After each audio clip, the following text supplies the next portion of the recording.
So hello students, how are you all. Jai Hind to all of you.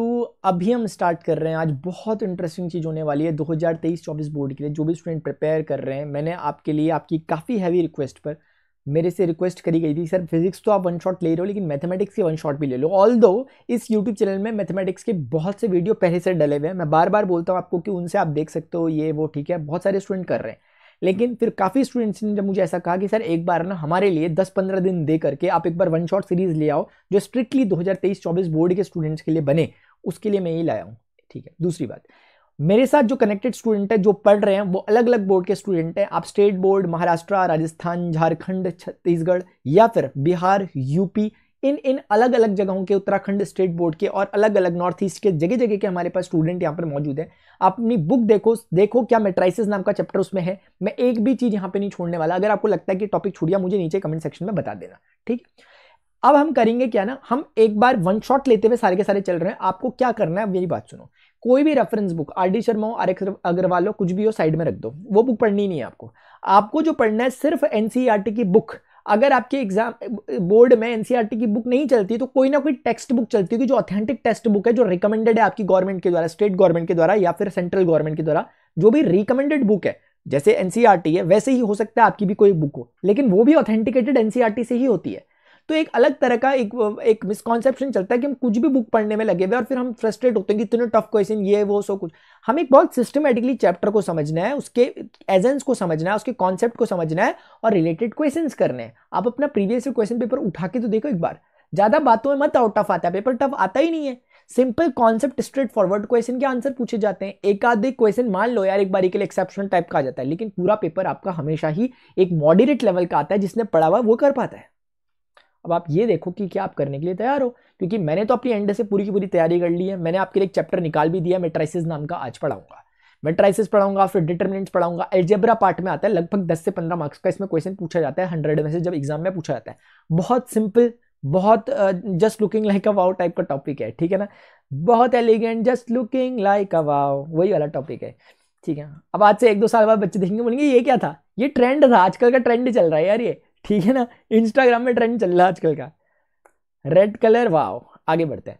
अब आते हैं हम मैट्राइसिस पढ़ने के लिए। मैट्राइसिस बहुत आराम से पढ़ना, बहुत लिमिटेड चीजें होती हैं। आप तुरंत इसको चैप्टर के बाद करने की अपनी एनसीईआरटी की बुक निकालना, सारे क्वेश्चन करना। वो भी मैंने सारे करवा रखे एनसीईआरटी सॉल्यूशंस, मन करेगा देख लेना वीडियो में जहां पे प्रॉब्लम होगी। और तुरंत बाद आपके जो प्रीवियस ईयर, जो भी आपका बोर्ड होगा उसके जो प्रीवियस ईयर है चैप्टर वाइज, ऐसी कोई बुक अपने पास रख लो जिसमें प्रीवियस ईयर चैप्टर वाइज हो, बस उसके चैप्टर वाइज क्वेश्चन कर लो। नहीं होगा तो मुझे बता देना यार, नाम बदल दूंगा अपना। इस बार अपना ही बदलूंगा, आपका नहीं बदलूंगा। ठीक है, चलो ठीक है, देखते हैं इधर। अब देखो सिंपल सी बात समझते हैं पहले, मैट्रिक्स होती क्या है, उसके बाद हम आगे की बात करते हैं। बहुत इजी है, बहुत ज्यादा इजी। देखो एक इंसान है, मान लेते हैं लेट से राम है। राम के पास मान लेते हैं 5 बुक हैं और लेट से 5 बुक्स हैं इनके पास, और लेट से 3 इनके पास पेन है। इस तरह की सिचुएशन है। ऐसे करके एक इंसान और है, इनका नाम है, मान लेते हैं श्याम है इनका नाम, और इनके पास मान लेते हैं 7 बुक्स हैं, समझिएगा ध्यान से, और इनके पास मान लेते हैं 2 पेन है। अब इस लंबी चौड़ी लैंग्वेज को हम एक वे में लिखना चाहते हैं, हम कंप्यूटर को बताना चाहते हैं, हम उसके लिए एक सिस्टम बनाना चाहते हैं कंप्यूटर के लिए, क्योंकि बाद में आगे जाके काम आती है कंप्यूटर्स वगैरह में। सारी चीजें जो आप पढ़ रहे हो उसका बहुत बड़ा बेसिक है अभी जो हम डिस्कस कर रहे हैं। अब इस चीज को रिप्रेजेंट करने के लिए लोगों ने बोला देखो हम इसको ऐसे लिख देंगे, एक रेक्टेंगुलर एरे में लिख देंगे 5 3 7 2, बस ये हो गया, एक फॉर्म हो गया, एक फॉर्मूला टाइप का हो गया। हमने कहा सर कहना क्या चाहते हो, लिखना क्या चाहते हो आप यहाँ से।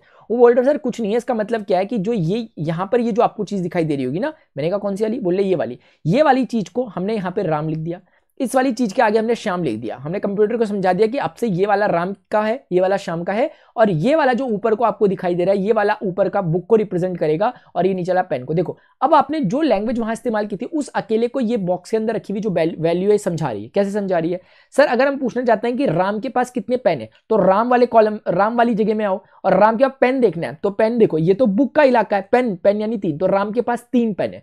ऐसे करके शाम के पास कितनी बुक है, सर शाम वाले इलाके में और शाम के पास बुक देखनी है, तो ये है, शाम के पास 7 बुक है। आपको समझ में आ रहा होगा कि 2 आइडिया चाहिए हमें, 2 इनपुट्स चाहिए, किसका और क्या, यानी राम का, बुक। इस तरीके से हमने फटाफट से डिफाइन कर लिया। आप बोलोगे सर ऐसा जबरदस्ती है, नहीं सर जबरदस्ती नहीं है। ऐसा भी कर सकते थे आप कि यहाँ पे आप लिख लेते 5, यहाँ पे आप लिख लेते 3, और यहाँ पे आप लिख लेते 7, यहाँ पे आप लिख लेते 2।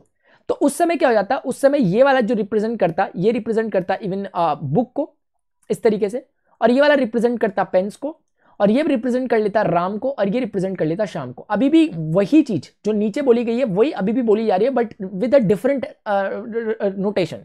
क्योंकि आपको नीचे क्या पता चला था कि राम के पास कितनी पेन है, 3 पेन है। यहां देखो राम ये है, राम को अब इसमें देखना पड़ेगा, राम के पास पेन कितनी है सर, पेन है तो 3, देखो अभी भी 3 ही आया।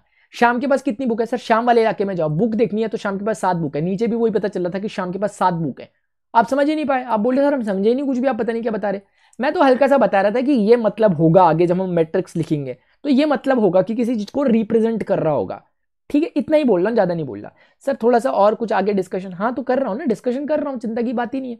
फिलहाल इतना हल्का फुल्का आप समझ गए कि क्या नया क्या जा रहा है। अब कुछ हम डिस्कशन करते हैं छोटी मोटी बातों का इस मैट्रिक्स से रिलेटेड, क्योंकि वो जरूरी है। सर क्या है वो छोटी मोटी बातें, देखो जैसे ना मान लेते हैं कि मैंने यहां पर जैसे कोई एक नंबर लिखा, ए लिख दिया, बी लिख दिया, सी लिख दिया, डी लिख दिया, गॉट इट। और लेट से ई भी लिख दिया, एफ भी लिख दिया। ये A B C D E F will be just a number, कोई नंबर होंगे जैसे पीछे 5-7 आए थे, तो एक जनरल नंबर लिख दिए।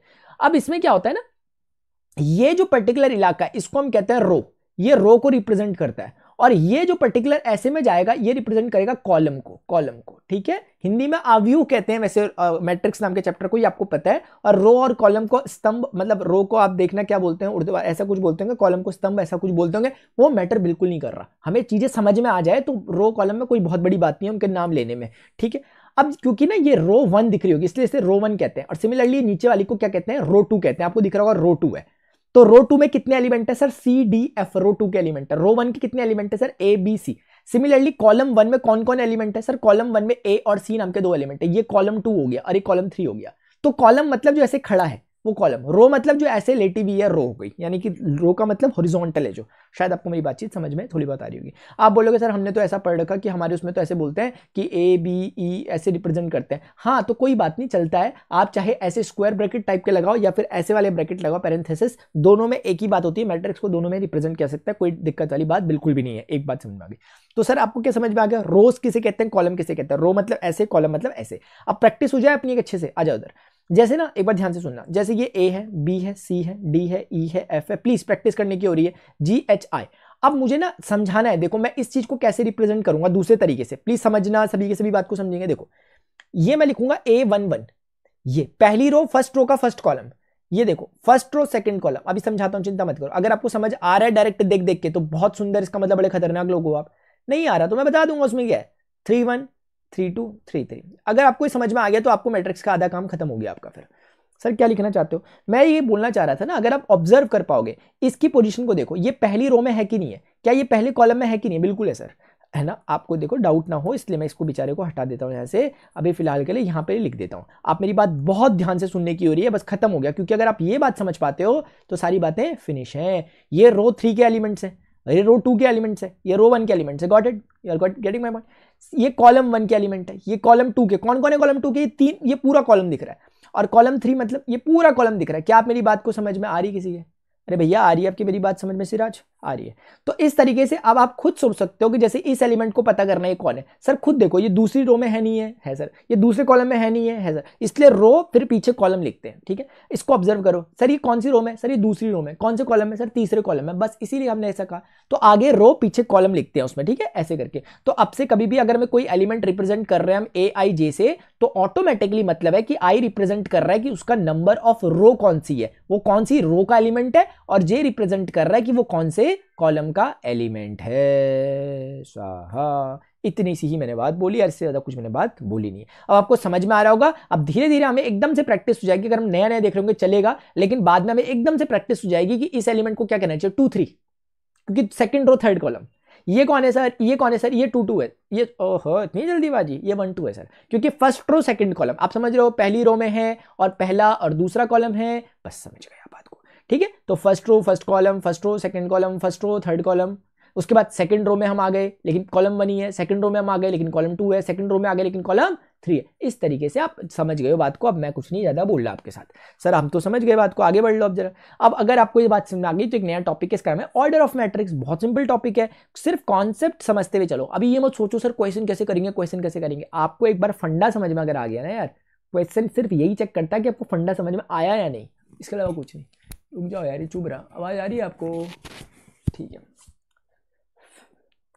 ठीक है, मेरी बात सुनना जो मैं बोल रहा हूँ। देखो ऑर्डर ऑफ मैट्रिक्स है तो बहुत सिंपल है। आप मुझे बता सकते हो कि ये जो ए आपका जो मैट्रिक्स लिखी हुई है, मैट्रिक्स ए जो लिखी हुई है, इसका सर इसका ना हमें बताना है ऑर्डर कितना होगा। ऑर्डर बहुत सिंपल चीज होती है। ऑर्डर मतलब क्या होता है, आपको गिनना पड़ता है कि उस पर्टिकुलर मैट्रिक्स में कितनी रोज और कितने कॉलम है। जैसे इस पर्टिकुलर केस में अगर आप देखोगे एक रो है रो 1 और एक रो है रो 2, तो 2 रोज हो गई और एक हमारे पास कॉलम हो गया दैट इज C1 कॉलम, और ये हो गया हमारे पास C2 कॉलम। क्या आपको नहीं लगता इसमें 2 रो 2 कॉलम है? तो इसके बाहर से ना ऐसे लिख सकते हैं हम 2 रोज 2 कॉलम। अब इसको देख के तुरंत समझ में आ जाएगा, इसे कहते हैं ऑर्डर ऑफ मैट्रिक्स को हम दूसरे शब्द में साइज ऑफ मैट्रिक्स कहते हैं। आपको समझ में आ रहा होगा, मैट्रिक्स का साइज पता चलेगा कि कितना लंबा कितना चौड़ा है। जैसे मैं आपको एक बार बताता हूं एग्जांपल के लिए, ठीक है। मान लेते हैं मुझे कोई कह रहा कि ये एक मैट्रिक्स है, लेट से ABCDEF, मैं तुरंत बता सकता हूं उसका साइज क्या है। मुझे दिख रहा है कि 2 रोज हैं और 1 2 3 3 कॉलम है। क्या आपको दिख रहा है कि इसमें 2 रोज हैं और 3 कॉलम है? तो सर मैंने एकदम से बता दिया इसका साइज या फिर इसका ऑर्डर क्या है मैट्रिक्स का। तो अगर इस मैट्रिक्स को ए कहते थे तो हम ऐसे लिख सकते हैं कि ए मैट्रिक्स जो है ऑर्डर 2 into 3 की है। क्या आपको समझ नहीं आया? सर बिल्कुल समझ में आ गया यार, ये तो इतने बहुत ईजी है सर। ये तो हमें आप पहले बताते, हम 6ठी क्लास में कवर कर लेते 12वीं को अपनी, ऐसा था तो अगर। हाँ तो ऐसा ही है बस, ठीक है। अब हम आगे बढ़ रहे हैं, हम कहाँ बढ़ रहे हैं? आगे को बढ़ रहे हैं।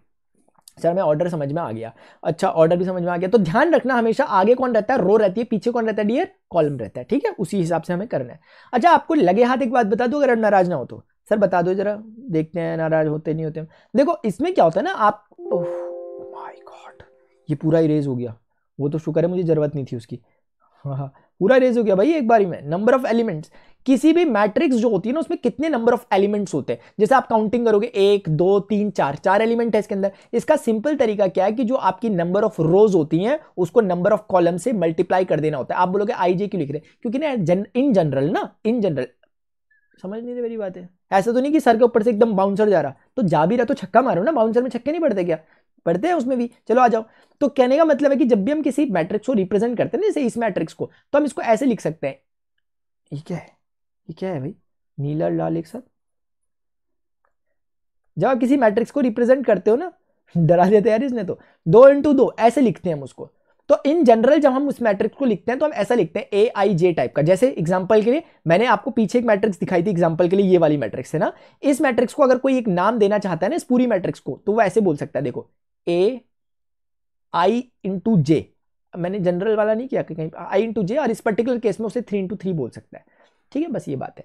आपको शायद मेरी बातचीत थोड़ी सी समझ में आई होगी, मैंने कंफ्यूज तो नहीं किया आपको। मैंने तो सर बहुत सिंपल बात बोली थी आपको कि नंबर ऑफ एलिमेंट्स जब भी निकालने हैं आपको इन दोनों का आपस में मल्टीप्लाई कर देना, रो और कॉलम का। आपके पास नंबर ऑफ एलिमेंट्स आ जाएंगे। जैसे इस केस में 4 है, इस केस में कितने नंबर ऑफ एलिमेंट होने चाहिए सर? 2 3 या 6 होता है। तो कितने देखो गिनो, 1 2 3 4 5 6, 7वां दिख रहा क्या? नहीं दिख रहा। बहुत सिंपल है, आगे हम इस चीज को देखते हुए चलते रहेंगे, अब कोई टेंशन वाली बात ही नहीं है, ठीक है। अब एक नया टॉपिक आ रहा है, अब हम पढ़ने वाले हैं टाइप्स ऑफ मैट्रिक्स को। क्या पढ़ेंगे हम? टाइप्स ऑफ मैट्रिक्स को, कि मैट्रिक्स के या अच्छा आप बोलोगे मैट्राइसिस क्यों लिखा हुआ? देखो मैट्राइसिस क्या होता है ना, ये मैट्रिक्स की प्लूरल फॉर्म है। कैसी फॉर्म है? प्लूरल, बहुवचन है उसका। मैट्रिक्स मतलब हिंदी में सॉरी मैट्रिक्स मतलब सिंगल फॉर्म, एक मैट्रिक्स को। लेकिन 2 मैट्रिक्स हो तो ये नहीं कहोगे मैट्रिक्सेस हैं, मैट्राइसेस है, फिर वो प्लूरल हो जाती है। जैसे पर्सन का प्लूरल पीपल होता है ना, बस उसी तरीके से। जैसे इंडेक्स का प्लूरल इंडिसेस होता है, इस तरीके से लगभग चीजें चल रही है, ठीक है। अब हम देख रहे हैं आगे रेक्टेंगल मैट्रिक्स, बहुत इजी है रेक्टेंगल मैट्रिक्स। इन सब मैट्रिक्स में अगर आप एक खास बात देखो, if the number of rows and number of columns in a matrix are not equal,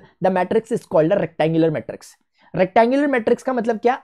आयत, हिंदी में ना रेक्टेंगल को आयत कहते हैं। आपने रेक्टेंगल और स्क्वायर पढ़ा होगा। तो स्क्वायर कब होगा? जब ये भी इक्वल होगा ये भी इक्वल होगा। स्क्वायर उसी को तो कहते हैं जब ऐसा हो। लेकिन सर अगर ये ए हो जाए और ये बी टाइप का हो जाए तो हम कहेंगे रेक्टेंगल टाइप का फिनोमेना है। इसमें आपको दिख रहा होगा, इसका ऑर्डर लिखो प्रैक्टिस करने के लिए।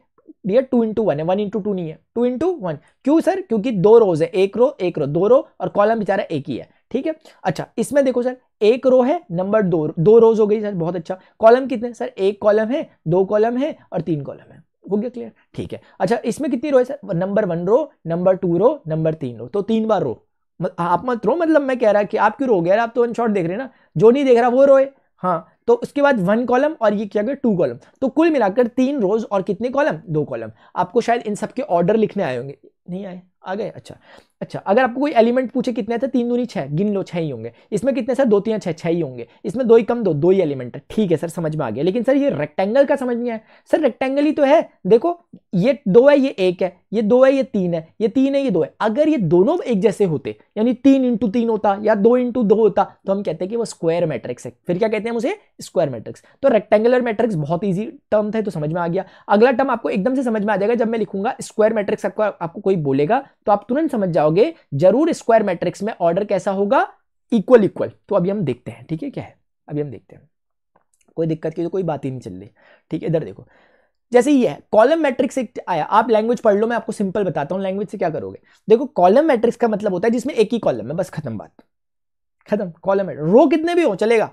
जैसे सर आपको दिख रहा होगा, if a matrix has only one column it is called a column matrix और कॉलम वेक्टर। आप देखो जैसे इस पर्टिकुलर में देखो कितनी रोज हैं सर, R1 एक रो है, कितने रो है सर, एक और R2 रो है, लेकिन कॉलम कितने सर, कॉलम तो एक ही है। सर इसमें भी ना रो 1 है, इसमें रो 2 है और इसी तरीके से इसमें रो 3 है। आपको दिख रहा होगा कि 3 रोज है, लेकिन सर कॉलम फिर भी एक ही है, इसमें कॉलम एक ही है इसमें। और इसमें देखो सर K+4 तो क्या हो गया, कोई एलिमेंट है हमें क्या, ये भी रो 2 है, ये भी रो 3 है, लेकिन कॉलम तो सर इसमें भी एक ही है। इन तीनों की खास बात ये कि कॉलम एक ही, यानी कि चाहे रो कितनी भी हो जाए कॉलम एक ही रहे, तो हम कहेंगे कौन सी मैट्रिक्स है, कॉलम मैट्रिक्स है। एग्जांपल के लिए मैं आपको एक बात बताता हूं, इन जनरल मैं आपके साथ रिप्रेजेंट करता हूं इस चीज को। देखो मान लेते हैं यहाँ पे A element, B element, C element, ऐसे ऐसे ऐसे करके मान लेते हैं Z एलिमेंट है इसमें, ठीक है, Z तक एलिमेंट है मान लेते हैं, ऐसी ऐसी रफली मैंने मान लिया। तो आप समझ पा रहे होगे अगर मैं कहता हूं कि ऐसे करके ये एक रो है, ये दूसरे नंबर की रो है, ये तीसरे नंबर की रो, ऐसे एग्जांपल के लिए मैं कह रहा हूं 26वें नंबर की रो, ऐसे ही कह रहा हूं। आप वैसे मत लेना, दिल पे मत ले लेना कहीं। तो कुल मिला के बात क्या हुई सर, इसमें ना 26 इंटू 1 इसका ऑर्डर होगा। क्या आप मानते हो नहीं मानते, बोलो सर। बिल्कुल मानते हैं सर, क्योंकि 26 रो है और कॉलम एक ही है, तो हमेशा ऑर्डर कैसे लिखा जाता है, रो इंटू कॉलम, 26 रोज इंटू एक कॉलम। क्लियर है। कितने एलिमेंट होंगे सर, 26 ही कम 26 ही होता है, 26 ही एलिमेंट होंगे, ठीक है, वो भी समझ में आ गया। ठीक है, तो हमें एक फंडा छोटा सा समझ में आ गया रो और कॉलम का क्या क्या होता है। अच्छा, आपको एक बात बिल्कुल समझ में आनी चाहिए कि जो कॉलम मैट्रिक्स होती है इसकी खास बात क्या है, इसका ऑर्डर हमेशा किस तरह का दिखेगा सर, वो हमेशा ना n×1 के टाइप का दिखेगा। यहां जहां पे n रिप्रेजेंट कर रहा होगा रोज कितनी है, क्योंकि रो तो आप कितनी भी ले सकते हो, 1 लो, 2 लो, 3 लो, 50 लो, लेकिन कॉलम आपको हमेशा एक ही लेना पड़ेगा। तो आपके एमसीक्यू वगैरह जहां आते हैं जिस एग्जाम में, वो ध्यान रखना कॉलम मैट्रिक्स में एक ही कॉलम होना चाहिए, रो पे कोई रेस्ट्रिक्शन नहीं है, रो पे कोई रेस्ट्रिक्शन नहीं। ठीक है सर, कॉलम मैट्रिक्स समझ में आ गया, मैं बहुत अच्छे से समझ में आ गया सर हमें कॉलम मैट्रिक्स। मुझे खुद बताओ रो मैट्रिक्स कैसी होती होगी सर, रो मैट्रिक्स में एक ही रो होती होगी, कॉलम फिर कितने भी हो जाए। यानी कहना क्या चाहते हो, रो मैट्रिक्स कहने का मतलब है कि यहां पे एक रो और कॉलम कुछ भी हो जाए, लेट से n। समझ पा रहे हैं आप मेरी बात को, बस इतनी सी बात है।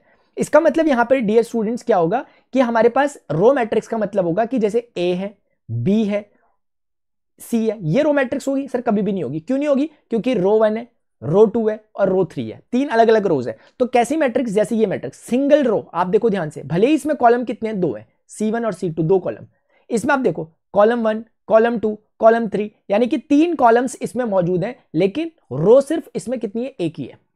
तो हमारी रो सिर्फ एक ही चाहिए, कॉलम भले ही हमारे कितने हो जाए। तो कुल मिला के शर्त समझ में आ रही है कि रो भले ही एक रहे, कॉलम भले ही कितने हो जाए। तो इस तरीके से हमें एक क्लैरिटी ये भी आ चुकी है कि सर रो मैट्रिक्स बहुत, एज इट्स नेम सजेस्ट, जैसा नाम बोल रहा है वैसा ही काम है इसका।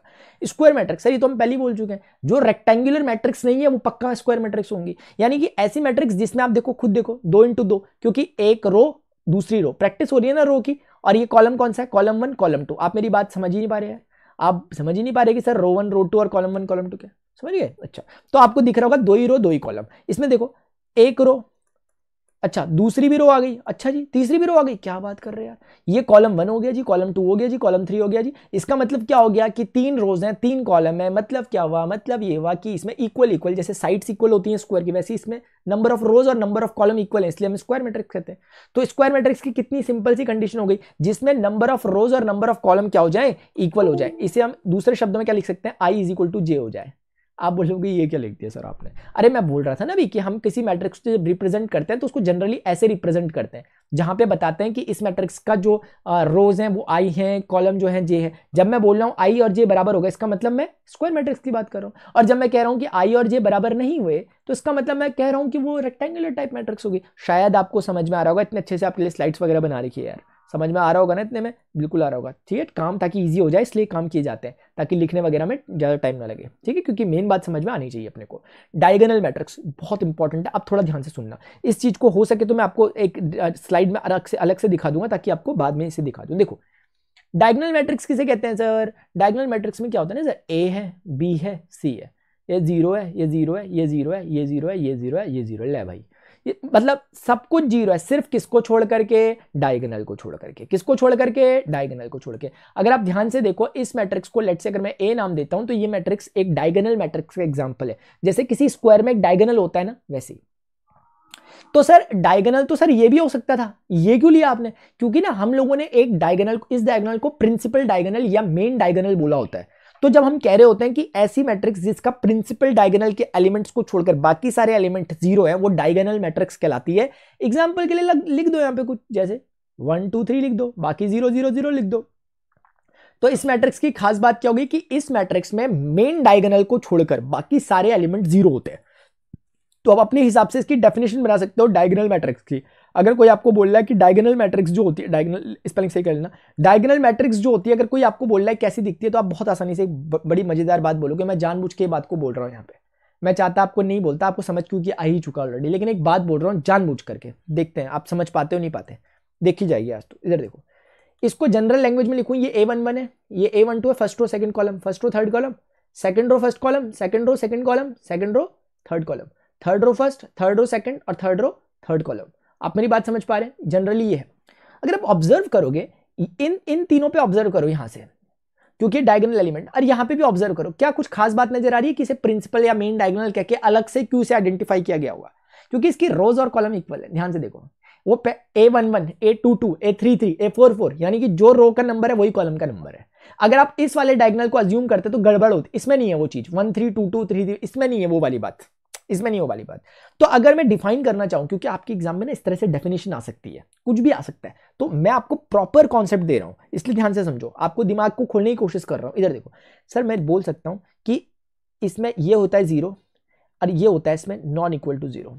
ये कब sir? If i is equal to j और if i does not equal to j. Sir क्या बोल दिया आपने, तो सब सर के ऊपर से चलेगी एकदम। फिर से छक्का मारो ना यार बाउंसर पे, हाँ वही वाला। देखो मैं क्या कह रहा, आप खुद देखो, जब आई जे के बराबर नहीं है, जैसे कि इन सभी केसेस में जो मैंने सर्कल नहीं किए हैं, जिसको मैंने मार्क नहीं किया, जैसे 1 2 1 3 2 3 2 1 3 1 3 2, ये सब केसेस को अगर आप गौर से देखोगे तो आपको पता चलेगा इनमें आई और जे बराबर नहीं है। तो इसीलिए जब वो बराबर नहीं होते, वो सारे एलिमेंट 0 0 0 0 है, ठीक है। और जहां आई और जे बराबर हो गए, जैसे कि 1 1 2 2 3 3, वहां पे वो नॉन जीरो है, कुछ भी है, फिर 1 2 3 नेगेटिव कुछ भी हो सकता है, रैशनल इरेशनल कुछ भी, but should not be equal to 0, इसलिए 0 नहीं। आपको शायद ये डेफिनेशन टाइप समझ में आएगी, अच्छी बात है अगर आप इस तरीके से समझ रहे हो। ये है आपकी साइंटिफिक टेम्परामेंट, अगर हम इस तरीके से चीजों को जनरलाइज करते हैं तो। क्या आप समझ रहे हैं? बिल्कुल समझ रहे हैं सर, ये तो हम बिल्कुल समझ गए, आप तो भूलेंगे नहीं बिल्कुल। अच्छा देखते हैं, रुक जाओ। तो डायगोनल मैट्रिक्स का आपको फंडा समझ में आ गया, मेन फंडा तो क्लियर है, मेन मैट्रिक्स को छोड़ करके बाकी सारे एलिमेंट 0 चाहिए यहाँ पे, ठीक है। अच्छा जी सर, ये बात है, बिल्कुल सर ये बात है। सर एक बात बोलें क्या आपको? बोलो सर। सर अगर आपको कोई हमें बोल दे कि ये 0 है 0 है 0 है 0 है 0 0 0, क्या होगा सर इसका? क्या ये डायगोनल मैट्रिक्स है? चेक करो इसे, पता करो इसे, आपका होमवर्क है कि क्या ये डायगोनल मैट्रिक्स है कि नहीं है, ये आपका होमवर्क है, ठीक है। अभी आते हैं नेक्स्ट टॉपिक पे। हमने डायगोनल मैट्रिक्स को बहुत अच्छी समझ लिया, क्या आप इस एग्जांपल में आराम से समझ सकते हो? अ स्क्वायर मैट्रिक्स। अब अच्छी सबसे इंपॉर्टेंट बात क्या है कि डायगोनल मैट्रिक्स होने की सबसे पहली शर्त है कि वो स्क्वायर मैट्रिक्स हो। ऐसा क्यों होता होगा सर? इधर देखो, जैसे ना आप खुद सोचो कि ये स्क्वायर मैट्रिक्स नहीं है, मान लेते 1 2 3 और 4 5 6 मान लेते हैं ये स्क्वायर मैट्रिक्स है नहीं। क्यों? क्योंकि सर इसमें ना 1 2 3 3 रोज है और 1 और 2 2 ही कॉलम है। अच्छा, तो अगर सर रो और कॉलम बराबर होती तो हम कहते कि स्क्वायर मैट्रिक्स, लेकिन अभी नहीं है। सही बात है। अब मुझे बताओ, अगर ये स्क्वायर मैट्रिक्स नहीं है तो कौन सी है सर? Rectangular matrix. अच्छा, तो क्या इसमें डायगोनल नहीं होता? सर नहीं होता, मतलब समझ लो नहीं होता, क्योंकि देखो यार आप सोचो ना, आपको पहले को लास्ट से मिलाने कैसे मिला, मतलब मजा सा नहीं आ रहा मिलाते समय। मजा सा कब आता है? जब हमारे पास कुछ इस तरह की चीजें हो, जैसे ये देखो, ये मजा सा आ रहा है ना इसमें। आप बोलोगे सर यार ये क्या मजे मजे के चक्कर में पड़े हुए आप, लेकिन यार जो भी है भाई, मजा तो इसी में आता है। अब जब आप इसको लेके आ रहे हो ना, तो फिर बीच में समझ नहीं आ रहा कि ये छोड़ दिए। इसलिए रेक्टेंगुलर मैट्रिक्स में कभी भी आपको डायगोनल नहीं मिल पाएगा। रेक्टेंगुलर मैट्रिक्स में कभी भी हम डायगोनल के लिए गेम खेलते ही नहीं है, इसलिए रेक्टेंगुलर मैट्रिक्स का जब भी जिक्र आएगा डायगोनल मैट्रिक्स वो हो ही नहीं सकती। तो कोई स्क्वायर मैट्रिक्स के चांस हैं कि वो डायगोनल मैट्रिक्स हो जाए, लेकिन शर्त क्या है कि उसके जो नॉन मेन डायगोनल एलिमेंट्स होंगे उनको 0 होना चाहिए। इस सारे केस में आप देखोगे एक बात कॉमन है कि मेन डायगोनल को छोड़ के बाकी सारे एलिमेंट 0 है, लेकिन स्क्वायर मैट्रिक्स में ही होगा। अभी सबको कंबाइन करूंगा, प्लीज डोंट वरी। अब नया आ गया डायगोनल मैट्रिक्स के बाद एक नया चाचा आ गया। हमने बोला भैया क्या बोलना चाहते हो, बोल रहे भैया हम स्क्वायर मैट्रिक्स के बाद देखो मैं आपको बताता हूँ, आपके लिए ना एक चीज बना देता हूं मैं। स्क्वायर मैट्रिक्स थी हमारी, स्क्वायर मैट्रिक्स पे एक स्पेशल केस लगाया तो वो डायगोनल बन गया। मैं एग्जांपल भी देता हूं, आप भी बोलोगे यार सर क्या पढ़ा दिया आपने आज गजब का। देखो स्क्वायर मैट्रिक्स का मतलब एक छोटा एग्जांपल ले रहा हूं मैं, ठीक है। कैसा एग्जांपल, छोटा एग्जांपल ले लो यार, ठीक है ले लो सर। जैसे ना ए बी सी डी, ठीक है। मैं चाहता तो 3x3 की मैट्रिक्स भी ले सकता हूं क्योंकि वो भी स्क्वायर ही होगी, 4x4 की भी स्क्वायर होगी, लेकिन सबसे शॉर्ट एंड क्रिस्प हमारे पास 2x2 की मैट्रिक्स अच्छा एग्जांपल है। ये स्क्वायर क्यों है, क्योंकि सर ये ना 2x2 यानी कि रो इंटू कॉलम, यानी रो और कॉलम दोनों सेम है। अच्छा ठीक है, डायगोनल मैट्रिक्स। अच्छा एक प्रॉपर एग्जांपल भी लेते हुए चलते हैं नीचे पे, ठीक है। 1 2 3 4 एक एग्जांपल लेते हैं, एक जनरलाइज करते हैं। अब तो खुश हो ना, ठीक है सर अब तो खुश है। अच्छा देखो, अच्छा अगर ये स्क्वायर मैट्रिक्स डायगोनल होनी चाहिए तो डायगोनल की शर्त क्या है सर, इसको ना ए बी तो ठीक है, इससे तो हमें कोई दिक्कत नहीं है, लेकिन सर सी और डी को 0 करवा दो, तभी हम बोलेंगे। अच्छा तो वही बात एग्जांपल लेके चल लेते हैं, उसमें भी सर 1 और 4 से दिक्कत नहीं है, लेकिन इसको 0 करवा तब हम बोलेंगे कि डायगोनल है। अच्छा जी ऐसा है। अच्छा डायगोनल से एक कदम आगे और बढ़ जाए, बढ़ लो सर यार, आपका बोर्ड आपका सब कुछ आपकी क्लास बढ़ लो, ऐसा नहीं है यार आपका क्या। डायगोनल हो गया, डायगोनल के बाद स्केलर, कौन सी, स्केलर मैट्रिक्स। स्केलर मैट्रिक्स क्या होती है सर, स्केलर मैट्रिक्स ना अगर आपने वेक्टर स्केलर टाइप की चीज पढ़ी हुई, नंबर को कहते हैं। ये बताओ क्या कहता है, ये एक कदम आगे की बात करता है। हमने बोला भैया कहना क्या चाहते हो, बोल रहा है रुक जाओ मैं ये कहना चाहता हूं कि ठीक है जितना डायगोनल में था उतना तो चाहिए, लेकिन मेरी डिमांड एक ऊपर की है। मैंने कहा क्या, बोल रहा है वो सब कुछ ठीक है, लेकिन जो ए और बी है ना ये अलग अलग नहीं चाहिए, मुझे एक जैसे चाहिए। मैंने कहा यार बड़े खतरनाक इंसान हो, यानी ये भी ए चाहिए तो ये भी ए चाहिए, वो भी बी चाहिए तो वो भी बी चाहिए, बाकी तो बोल रहा वो तो बाकी तो चाहिए चाहिए, वो तो सब चलेगा। ठीक है मैंने कहा अच्छा ये भी सही है यार। अब इसके एग्जांपल में क्या होगा, या तो इसे 4 4 बोल लो या इसे 1 1 बोल लो। तो एग्जांपल के लिए 4 4 ही बोलता हूँ, एग्जांपल के लिए 4 4 ही बोलता हूँ। आप बोलोगे सर ऐसी चीटिंग क्यों कर रहे हैं, 1 1 क्यों नहीं बोला, अभी दिखाता हूँ।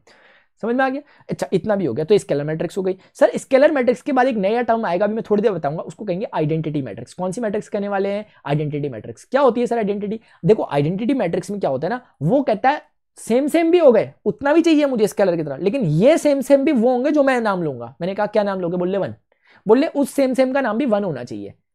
सेम सेम हो वो भी ठीक है, लेकिन 1 ऐसे। अच्छा तो इसका मतलब अगर हमने 4 भी ना रखें तो इसका मतलब 1, इसलिए आप समझ रहे होंगे शायद मैंने 1 1 क्यों नहीं बोला वहां पे पीछे पे, क्योंकि मुझे 1 1 का अलग से एग्जांपल देना था आइडेंटिटी पे। अब आप बोलोगे सर ना अभी और क्लैरिटी चाहिए थोड़ा, क्योंकि मजा सा नहीं आया। मैंने कहा यार कितने मजे चाहिए यार आप लोगों को, चलो देखते हैं। खैर फिर भी क्या आपको नहीं लगता, मुझे बात बताओ, क्या आपको नहीं लगता कि आइडेंटिटी मैट्रिक्स एक स्क्वायर मैट्रिक्स है। सर बिल्कुल है।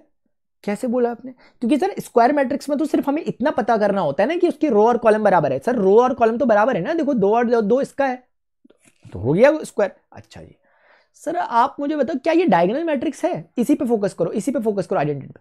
सर ये डायगोनल भी है, कैसे डायगोनल है, क्योंकि सर इसमें ना डायगोनल एलिमेंट्स हैं और उसके अलावा बाकी सब 0 है। अच्छा जी ये तो इसका मतलब ये डायगोनल भी है, यानी ये वाली आपकी स्क्वायर मैट्रिक्स भी है, ठीक है, और ये वाली डायगोनल मैट्रिक्स भी है। बहुत सुंदर। क्या सर ये आपकी स्केलर मैट्रिक्स है, सर स्केलर मैट्रिक्स कहती है कि ऐसी डायगोनल मैट्रिक्स जिसके diagonal element same to same हो। देखो सर इसके सेम टू सेम भी है, इसका मतलब ये स्केलर मैट्रिक्स भी है। अच्छा तो इसका मतलब आप समझ रहे हो कि रेक्टिफाई होकर चीजें आ रही है, ठीक है। अब मैं दोबारा से एक बात और बोलता हूं, प्रैक्टिस कर लेते हैं थोड़ा बहुत इस पे, क्योंकि मैंने आपको बता दिया है।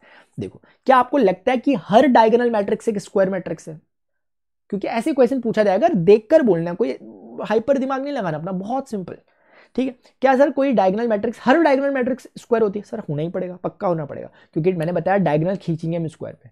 क्या सर जरूरी है कि हर डायगोनल मैट्रिक्स स्केलर ही हो, नहीं सर जरूरी नहीं है। क्यों, क्योंकि सर स्केलर तो बोलता है मुझे सेम टू सेम चाहिए, लेकिन डायगोनल, ये डायगोनल है लेकिन स्केलर नहीं है, डायगोनल तो है स्केलर नहीं है। तो क्या सर हर स्केलर डायगोनल होती है, हाँ सर वो तो होती है, क्योंकि हर स्केलर जो भी है वो पहला क्राइटेरिया अपने से पहले वाले का फॉलो करके अपना नया आइडिया जोड़ती है अपना, ठीक है। यानी इन सब में ये बिल्कुल आप देखो कि ये सुपर ग्रैंडफादर है, फिर ये उसके बाद ग्रैंडफादर है, फिर ये उसके बाद फादर है, फिर ये उसके बाद सन है, इस तरह से चला आ रहा है, ठीक है। तो इसका मतलब आप समझ रहे होंगे मेरी बात को, ठीक है। तो सन जो है वो अपना कुछ एक एक्स्ट्रा आइडिया अपना जोड़ रहा है, अपने जो आगे आने वाली जनरेशन में कुछ एक्स्ट्रा आइडिया जोड़े, लेकिन जितना कुछ उसको चला आ रहा है वो तो लेके ही चलेगी, साथ में एक्स्ट्रा कुछ जोड़ देगी, बस इतना ही चलेगा, इतनी सी कहानी होती है। आई थिंक आपको समझ में आ चुकी होगी। अच्छा एक बात बोलूं, कभी देखो मैं कंफ्यूज नहीं करना चाहता हूं आपको, अगर आपको नहीं पता सेट वगैरह कोई जरूरत नहीं है पढ़ने की, रहने दो, रिलेशन फंक्शन भी पढ़ाऊंगा वन शॉट पे, तब देख लेना। लेकिन अगर मान लेते आपको थोड़ा बहुत पता है सेट सबसेट कुछ होते हैं, तो क्या आपको नहीं लगता कि जो आइडेंटिटी मैट्रिक्स है ये सबसेट है स्केलर मैट्रिक्स का, और स्केलर मैट्रिक्स सबसेट है डायगोनल मैट्रिक्स का, और डायगोनल मैट्रिक्स सबसेट है स्क्वायर मैट्रिक्स का। मैं जबरदस्ती नहीं कह रहा, अगर समझ पा रहे हो तो की बात, अदरवाइज रहने दो। बोलना था बोल दिया, ठीक है। स्केलर मैट्रिक्स देख लो, क्या अभी प्रैक्टिस कर लो अपनी। डायगोनल मैट्रिक्स में ही एक एक्स्ट्रा कंडीशन जुड़ गई कि सेम टू सेम होने चाहिए। पढ़ लो, whose leading diagonal elements are equal. अब देखो इन सब में ए -5 -5 12 12 12 12 12 12 सब हो गई स्केलर मैट्रिक्स। कितना इजी है यार, क्या बता रहे सर आप, इतना इजी क्या करें यार, यही आता है ना एग्जाम में, ठीक है, ऐसे ही आता है। नल मैट्रिक्स है सर, देखो इन्होंने ना वैसे आइडेंटिटी मैट्रिक्स को यहाँ पे नहीं दिया, लेकिन कोई बात नहीं, मैंने आपको बता रखा है उसी ऑर्डर में। आ देखो नल मैट्रिक्स को मैं प्यार से नल्ला मैट्रिक्स भी कहता हूँ, और नल्ला लल्ला वैसे वाला, तो जीरो मैट्रिक्स कहते हैं इसे, ठीक है। Zero matrix as its name suggest, इसके सारे एलिमेंट जीरो होंगे, खत्म। A matrix all of whose elements are zero is called null matrix. अब ये रेक्टेंगुलर मैट्रिक्स भी हो सकती है, स्क्वायर मैट्रिक्स भी, छोटा सा ध्यान रखना पॉइंट, क्योंकि आप देखोगे ये क्या है, 2 into 1 इसका ऑर्डर है, ये क्या है 3 into 3 का ऑर्डर है, ये क्या है सर 2 into 2 का ऑर्डर है, ये क्या है सर, ये आपका 1 into 2 का ऑर्डर है, 1 रो 2 कॉलम। तो जीरो मैट्रिक्स या नल मैट्रिक्स बहुत सिंपल है, वो कहती है आप कुछ मत करो, जितने एलिमेंट है सब जीरो कर दो, हो जाएगा काम। अभी धीरे धीरे क्लैरिटी आती रहेगी इन टॉपिक्स में। देखो अब आगे देखो, next topic unit matrix. Unit matrix तो सर भी थोड़ी देर पहले बताया मैंने आपको। आइडेंटिटी मैट्रिक्स नाम लिया था, याद है आपको, मैंने कभी मैट्रिक्स का नाम लिया था कहीं, देखो इन्होंने लिख दिया यहाँ पे, किसी को आइडेंटिटी मैट्रिक्स भी कहते हैं।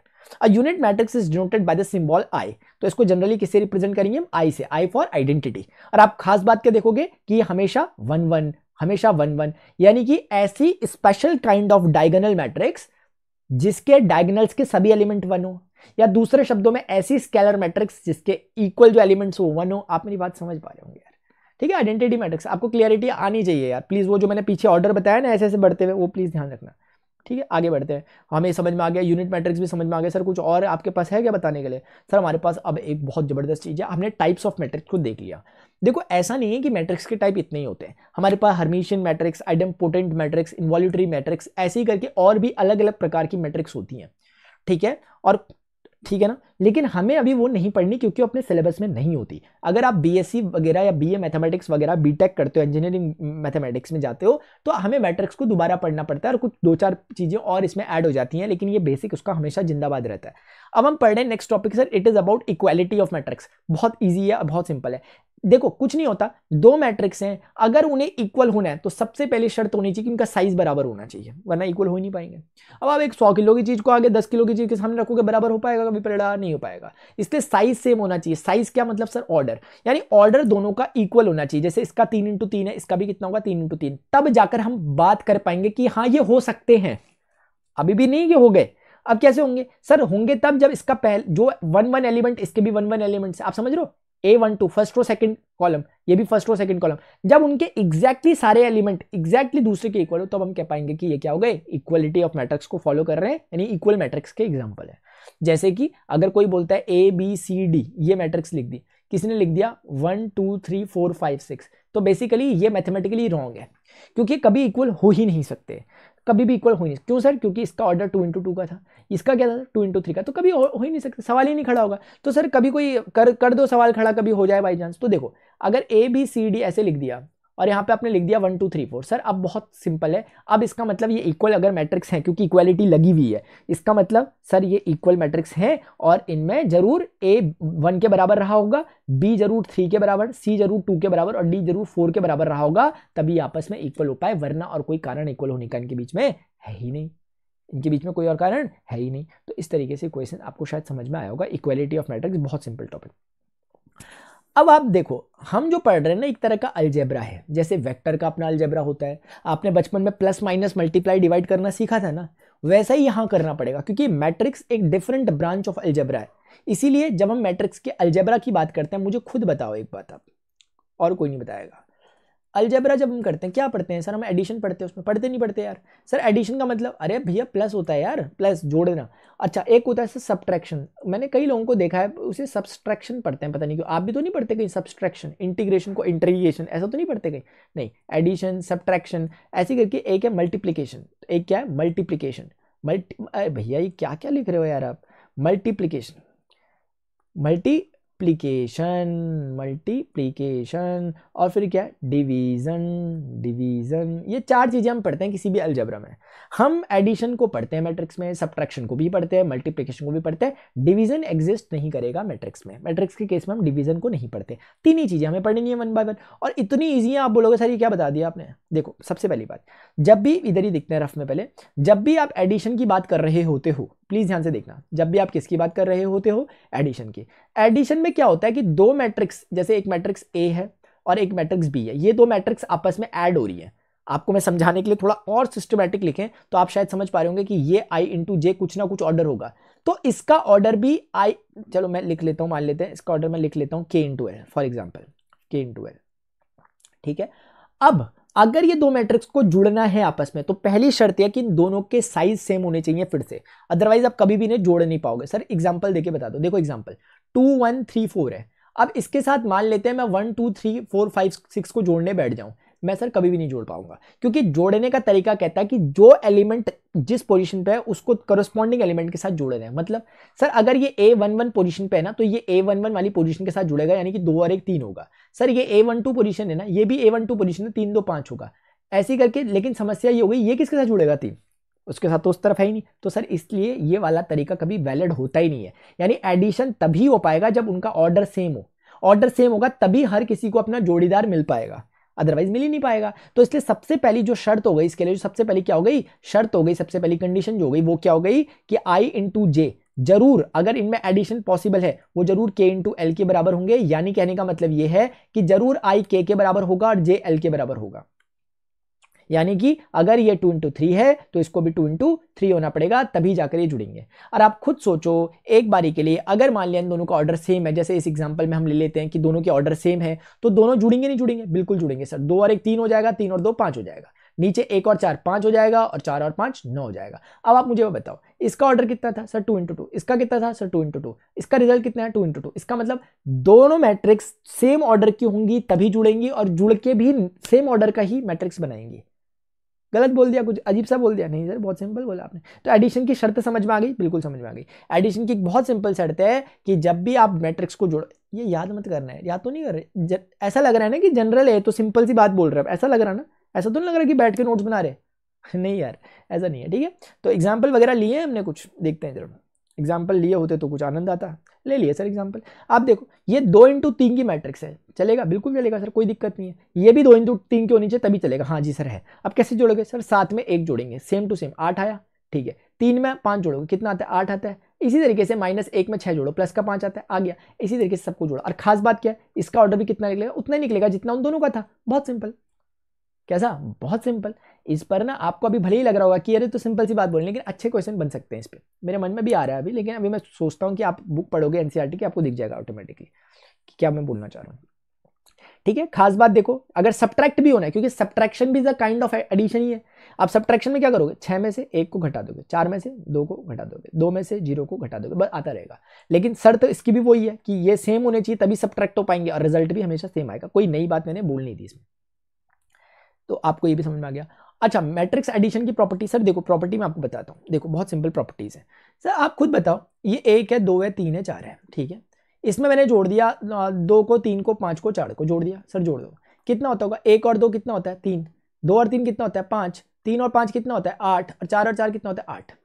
क्या आपको नहीं लगता कि अगर मैं ऐसा जोड़ता, 2 5 3 4 को पहले लिखता और फिर मैं 1 2 3 4 को बाद में लिखता, क्या अलग रिजल्ट आता? नहीं सर, रिजल्ट अभी भी 3 8 5 8 ही आता। कहने का मतलब क्या है कि अगर ये मैट्रिक्स ए है, ये मैट्रिक्स बी है, या फिर उस बी मैट्रिक्स को मैंने आगे लिख दिया फिर ए मैट्रिक्स को जोड़ा, क्या दोनों में रिजल्ट में फर्क आया? नहीं आया। इसका मतलब क्या, मैट्रिक्स को ए में जैसे 2 में 3 जोड़ के 5 ही आता है और 3 में 2 में जोड़ के 5 ही आता है, वैसे ही करके एक मैट्रिक्स में दूसरी मैट्रिक्स को जोड़ो या दूसरी मैट्रिक्स में पहली मैट्रिक्स को जोड़ो, एक ही बात होती है। इसका मतलब कम्यूटेटिव लॉ को, यानी कि क्रम विनिमय के नियम को ये फुलफिल करता है। शायद आपको मेरी बात समझ में आएगी।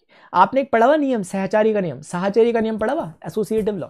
एसोसिएटिव लॉ क्या कहता है ना यार, वो कहता है कि भैया जैसे 2 में 3 जोड़ दो और फिर जाके जो रिजल्ट आया उसमें 6 जोड़ दो, या फिर 3 में 6 को जोड़ दो और फिर जो रिजल्ट आया 2 को जोड़ दो, बस फर्क है उनको आगे पीछे जोड़ने घटाने का, तो उस समय बोलता है रिजल्ट सेम होगा। आपको यकीन नहीं आ रहा है, देख लो 3 2 5 होता है, 5 और 6 11 ही होता है। यहाँ पे कितना 2 6 3 कितना होता है 9 होता है, 9 2 11 ही होता है, तो 9 2 11 हो मत जाना कहीं, 9 2 11 ही होता है। तो आपको समझ में आया कि अभी भी ये इक्वल रहा। इसे कहते हैं साहचर्य का नियम या फिर लॉ ऑफ एसोसिएटिविटी, यानी एसोसिएटिव लॉ को ये फुलफिल करता है। कौन? एडिशन। तो वैसे ही कर मैट्रिक्स एडिशन भी फॉलो करता है एसोसिएटिव लॉ को। क्या आप मेरी बात समझ रहे हो? मैट्रिक्स एडिशन भी फॉलो करता है इस चीज को। अच्छा एक बात मुझे बताओ यार, एक बात मुझे बताओ प्लीज, सब्ट्रैक्शन होता है ना घटाना, जैसे 3 में से 2 को घटा लो या 2 में से 3 को घटा लो, एक ही बात होती है? नहीं सर, एक ही बात नहीं है, एक में 1 आता है, एक में -1 आता है।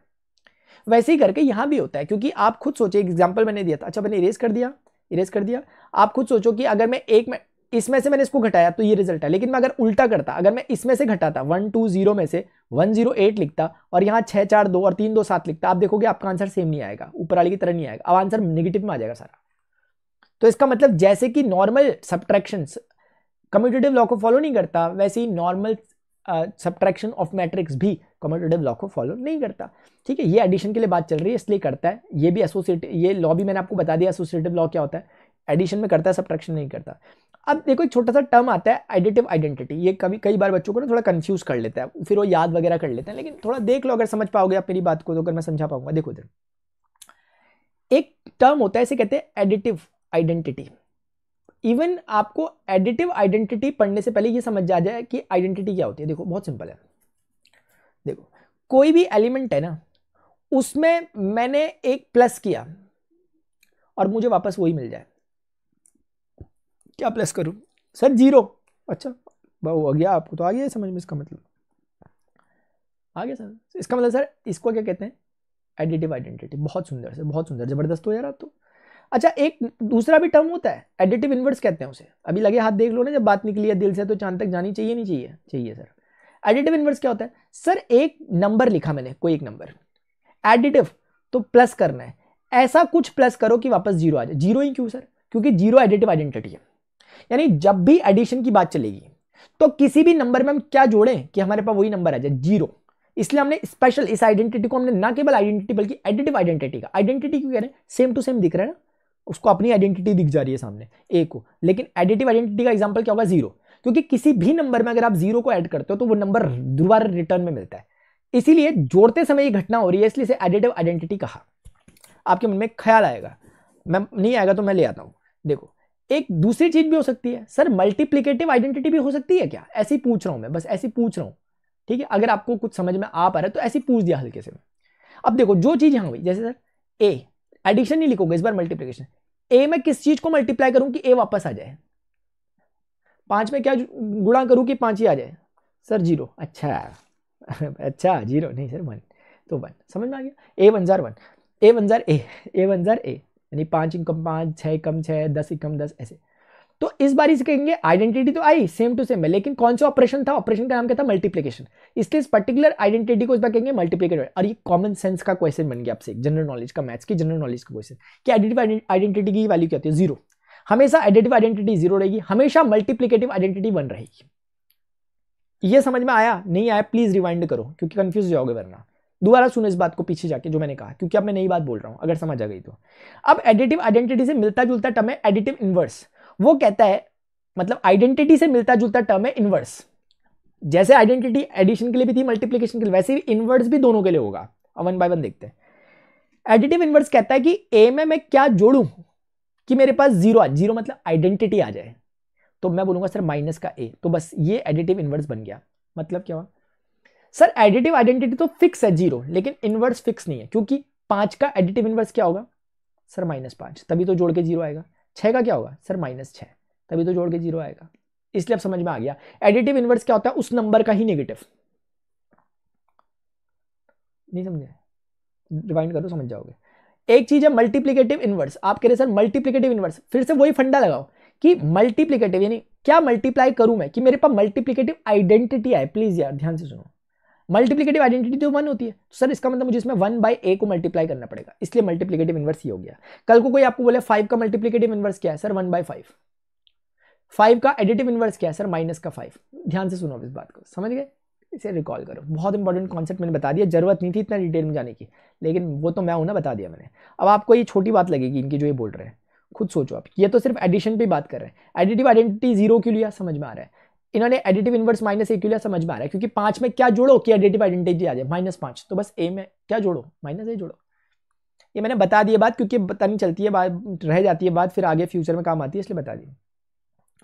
स्केलर मल्टीप्लिकेशन बहुत ईजी है सर। देखो मल्टीप्लिकेशन में क्या होता है ना, कि जैसे कोई भी मैट्रिक्स है, जैसे फॉर एग्जांपल ये मैट्रिक्स है हमारे पास, ये जो दिख रही है आपको, इसको 4 से मल्टीप्लाई करना है, कोई एक नंबर से, 4 हो या -4 हो, कुछ भी हो, तो वो क्या करता है कि 4 3 से भी मल्टीप्लाई होगा, 4 हर एक एलिमेंट से स्केलर मल्टीप्लाई हो जाता है, बस इसी को कहते हैं।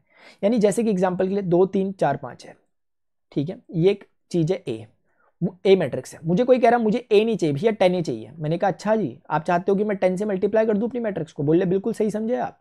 मैंने कहा अच्छा ऐसा तो नहीं कर दूं कि 10 से 2 को कर दूं 20 हो जाए, 10 से 4 को कर दूं 40 हो जाए, 10 से 3 को कर दूं 30 हो जाए, 10 से 5 को कर दूं, बोले बिल्कुल यार एकदम सही पकड़ा आपने, ऐसे ही समझिए आपसे, बस यही चीज़ होती है। इसका रिवर्स भी तो ट्रू होगा ना सर। रिवर्स मतलब कहना क्या चाहते हो, रिवर्स मतलब ना सर, कल को मुझे किसी ने कह दिया कि 20 या 40 या 30 या 50 ऐसे कोई एक मैट्रिक्स दे दिया है, तो मेरा मन करे तो मैं ऐसा भी तो कह सकता हूँ ना कि सर मैंने इसको ऐसे लिख सकता हूँ 10 × 2 10 × 4, मन की बात है यार, मन की सुनता जाए, सुनता नहीं मन वालों की रे फकीरा मान जा, ठीक है। तो कुल मिला के 10 इसमें से कॉमन ले लो। मैं एक बात बोल रहा हूँ कि ऐसा मन करे तो किसी का लिख सकता है ना, ऐसा कि मन करे जो प्राण दे वो मन करे सो प्राण ले, वही तो एक सर्वशक्तिमान है, ईश्वर की पुकार है, ये भागवत का सार है कि युद्ध ही तो वीर का प्रमाण है, कौरवों की भीड़ हो या पांडवों का नीड़ हो, जो लड़ सका है वो ही तो महान है, जिस कवि की कल्पना में जिंदगी हो प्रेम गीत, उस कवि को आज तुम नकार दो, मौत अंध है नहीं तो मौत से भी क्यों डरे, ये जागे आसमान में दहाड़ दो, आरंभ है प्रचंड। बस ये थे, मैं ऐसे ही बता रहा था कि रिवर्स भी हम आ सकते हैं पीछे, कभी जरूरत पड़ गई हमें कॉमन निकालेंगे, निकाल लेना क्या है, ठीक है सर आगे बढ़ लो, अब बहुत बता दिया आपने, गाने वाने भी बहुत गा लिया आपने। देखो मल्टीप्लिकेशन मैट्रिक्स, इसके बराबर इंपॉर्टेंट टॉपिक यहाँ पे निकलता ही नहीं है इस मैट्रिक्स में। अब ध्यान से सुनना, इसमें जल्दीबाजी कोई नहीं करेगा। देखो इधर 2 3 4 5, ठीक है, 6 5 3 4 एग्जाम्पल लिया, ठीक है। एक मैट्रिक्स ए है, एक मैट्रिक्स बी है, और हम चाहते हैं कि हमारे पास ए बी निकल कर आ जाए, दोनों मैट्रिक्स का मल्टीप्लाई करके क्या होता होगा वो निकल के आ जाए। तो सर उसके लिए क्या करना पड़ता है मैं बताता हूँ। देखो पहली रो को पकड़ लेने का, किसको पकड़ लेने का, पहली, इधर देखो, इधर देखने का, पहली रो को पकड़ने का, और यहां से पहली रो को पकड़ लिया, पहले कॉलम को पकड़ लो, रो कॉलम, बस ये फंडा ध्यान रखेंगे, कभी नहीं गलत करोगे फिर, क्योंकि इसमें कंफ्यूज होते हैं बच्चे। पहली रो के जितने एलिमेंट है उनको पहली कॉलम के कोरस्पॉन्डिंग एलिमेंट के साथ मल्टीप्लाई करना। यानी क्या कहना चाहता हूं सर, अगर रो का ना पहला एलिमेंट लोगे तो कॉलम का भी पहला, रो का दूसरा लोगे तो कॉलम का भी दूसरा, कितना ईजी है सर ये तो 2 6 से मल्टीप्लाई करो, कितना होता है 2 × 6 लिख दो फिलहाल, आप तेजी से करोगे, फिर प्लस का सिंबल मारो, अब 4 3 से मल्टीप्लाई होगा, समझ रहे होंगे आप मैं क्यों कर रहा हूं ऐसा, 4 3 से मल्टीप्लाई हो गया सर, पहली रो ने पहले कॉलम को निपटा लिया, हो गया पहले कॉलम का काम, भैया बैठ जाओ नीचे, अब दूसरे कॉलम के पास जाना है, तो पहला रो दूसरे कॉलम के पास जाएगा, यानी 2 अब जाएगा फिर से 5 के पास, क्योंकि वो करस्पॉन्डिंग एलिमेंट के साथ, अब 2 तो नहीं मल्टीप्लाई होगा ना 4 के साथ, नहीं 4 मल्टीप्लाई होगा 4 के साथ, क्योंकि अभी एकदम से समझ में आ जाएगा, अगर जल्दीबाजी करूंगा ना मैं तब समझ में आएगा, वो तो मैं ऐसे ही बता रहा हूँ। सर पहले रो ने पहले कॉलम का भी निपटान कर लिया, फिर जगह चेंज करके दूसरे कॉलम के पास गया, उसका भी निपटान कर दिया। अब पहले रो से हमने बोला भैया आप ठंडे रखो और आप सो जाओ जाके, क्योंकि आपने बहुत काम कर लिया आज के दिन। वो कह रहा ठीक है सर, ठीक है सो जाते हैं, ऐसा करो कि रो 2 को बुला दो, अब तभी मैं जाऊंगा। मैंने कहा लो भैया रो 2 को बुला दिया हमने, अब रो 2 बोलेगा फिर मेरा भी वही काम है, मैं भी पहले कॉलम 1 को निपटाऊंगा, फिर मैं कॉलम 2 को निपटाऊंगा कैसे सर, 3 जाएगा 6 के साथ, 3 छक्के 18, यानी सेम टू सेम के साथ, प्लस 5 जाएगा किसके साथ, 3 के साथ, तो 5 3 कितना होता है सर 15 होता है, ठीक है। अच्छा ऐसे करके ना 3 आप किसके पास जाएगा, क्योंकि कॉलम 1 को निपटा दिया ना रो 2 ने, अब रो 2 जंप मार के जाएगी कॉलम 2 के पास, जंप मतलब जगह छोड़ दो, तो 3 अब इसके पास जाएगा, 3 पंजे 15, अभी एकदम से बताऊंगा सब क्लियर हो जाएगा, डोंट वरी। 5 को 4 से मल्टीप्लाई करो, शायद आपको समझ में आ रहा होगा प्लस मार के।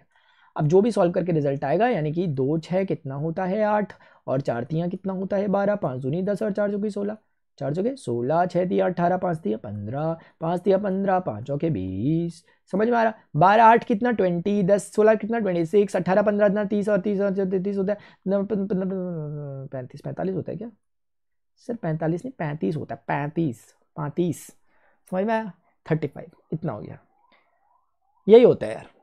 अब कुछ बातें, एग्जाम्पल क्यों दिया, एग्जाम्पल इसलिए दिया था मैंने आपको, आप बोलोगे एग्जाम्पल क्यों दिया, खुद सोचो। अब लगाएंगे हम अपना वैज्ञानिक वाली बुद्धि, इधर आ जाओ।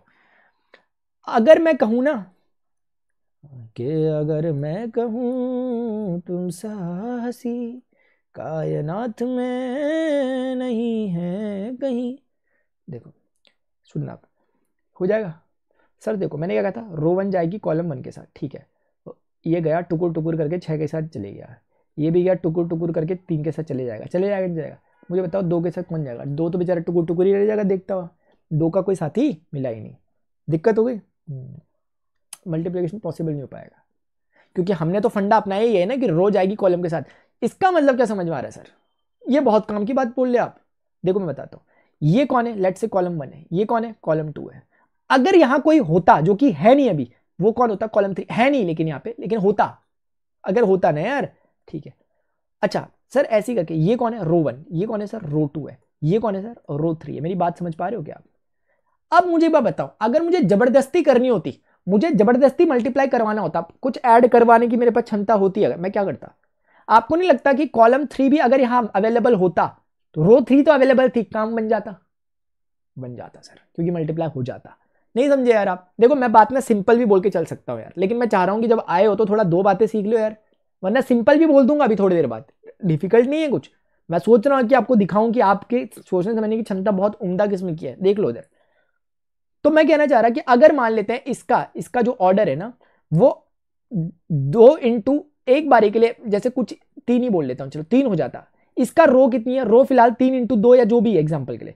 मैं पूरी कहानी में यार इतना कहना चाह रहा हूं कि क्या आपको नहीं लगता कि जितने नंबर ऑफ कॉलम इसमें उतनी नंबर ऑफ रो दूसरे वाले में होनी चाहिए, तभी मल्टीप्लिकेशन के चांस बनेंगे। मैं क्या कहना चाह रहा हूं, अगर इसमें 3 आगे कुछ भी हो, चलो 2 ही मान लो, तो जरूरी है कि इसमें आगे 3 से शुरू हो, फिर पीछे कुछ भी हो, पीछे मान लेते हैं 2 ही ले लो, कोई बात नहीं एग्जाम्पल के लिए। लेकिन जरूरी क्या था इस पूरी कहानी में, जरूरी था कि हम दोनों तवाफे आरज़ू करते। हाँ तो यार याद दिला दिया आपने। तो कुल में आगे 3 इंटू 3, कहने का मतलब ये हो गया कि जितने कॉलम इसमें उतनी रो होनी चाहिए, तभी इनका मल्टीप्लाई वगैरह हो पाएगा, इसीलिए दोनों इक्वल होने चाहिए। ये मैंने आपको ना लॉजिक बताने की कोशिश की, अदरवाइज मैं इतना बताता नहीं। अब तो मैं सीधे बात करता हूं, देखो मैं कैसे बात करता हूं। देखो मल्टीप्लिकेशन में हम सिंपल सी बात करते हैं यार, हम पता क्या बोलते हैं बच्चों को, हम बोलते हैं देखो इधर, हम बोलते हैं भैया ये है ना ए मैट्रिक्स है ना, उन्होंने बोला हाँ, हमने बोला इसका ए इंटू बी मान लें, बोल ले हाँ जी मान लो। हमने कहा इसका मल्टीप्लाई कर रहे किसी भी मैट्रिक्स के साथ, सी इंटू डी के साथ, शर्त बताओ क्या होनी चाहिए मैट्रिक्स का मल्टीप्लिकेशन होने के लिए। सर शर्त एक ही होगी कि बी और सी को बराबर हो जाना चाहिए, यानी कि पहले का रो और दूसरे का पहले का कॉलम और दूसरे का रो अगर बराबर हुए तभी हम कहेंगे, तभी हो पाएगा इनका मल्टीप्लाई, वरना भूल जाओ आप मल्टीप्लाई होना।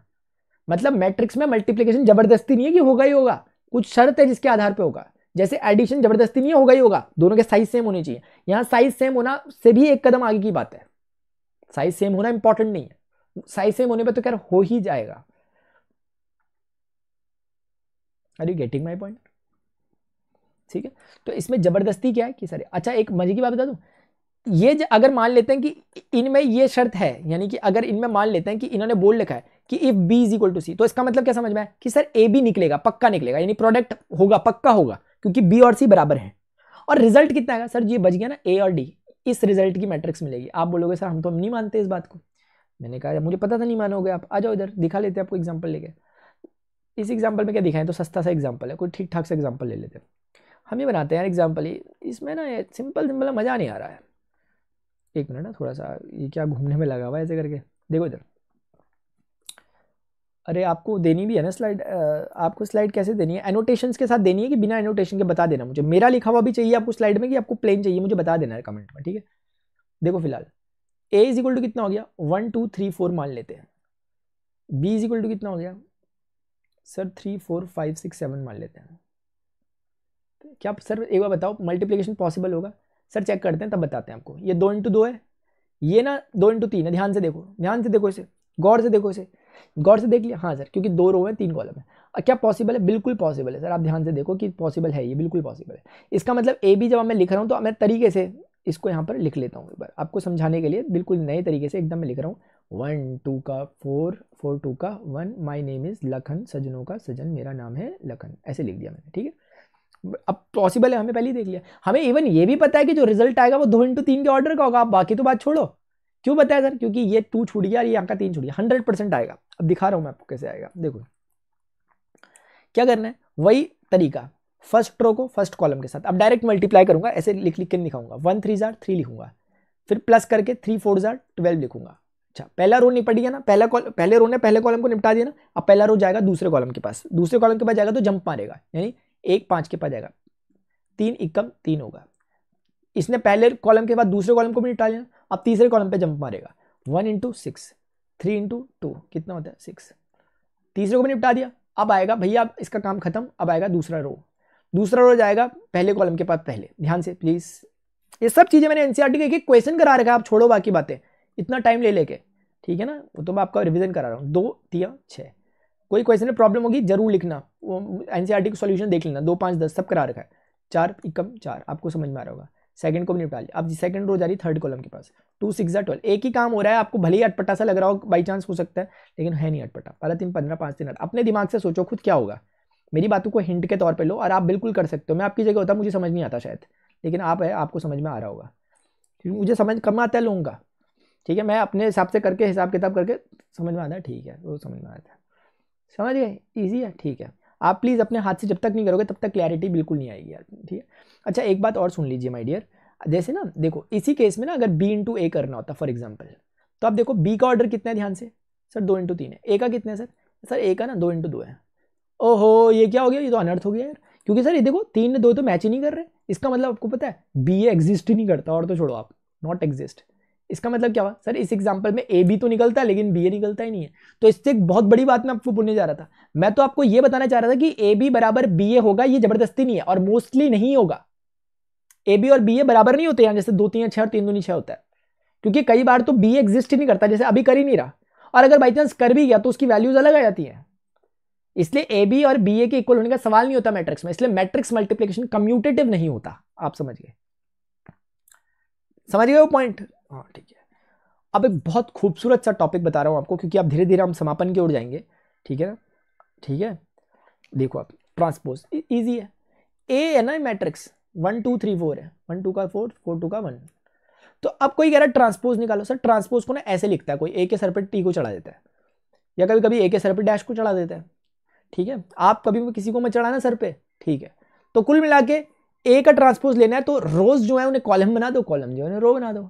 मेरा दोस्त था एक बार, हमारे स्कूल में एग्जाम वगैरह चल रहे थे, यूनिट टेस्ट नहीं होते, उसमें से मेरा एक दोस्त दूसरे दोस्त को बता रहा था साइड से, वो कह रहा था भाई कैसे निकालते हैं, ये क्या बोल रहे हैं ट्रांसपोज कैसे निकालना, वो कह रहा था जो खड़े हैं उन्हें लेटा दो, जो लेटे हैं उन्हें खड़ा कर दो। मैंने बोला यार ये तो बड़ा खतरनाक डिफाइन किया इसने तो यार, ऐसे समझा रहा था वो दूसरे वाले को। मैंने कहा भाई यार ये तो खतरनाक निकला, करना वही है, देखो ये लेटे है ना 1 3, इन्हें खड़ा कर दो, और जो ये भी लेटा है ना इन्हें भी खड़ा कर दो, बस हो गया खत्म।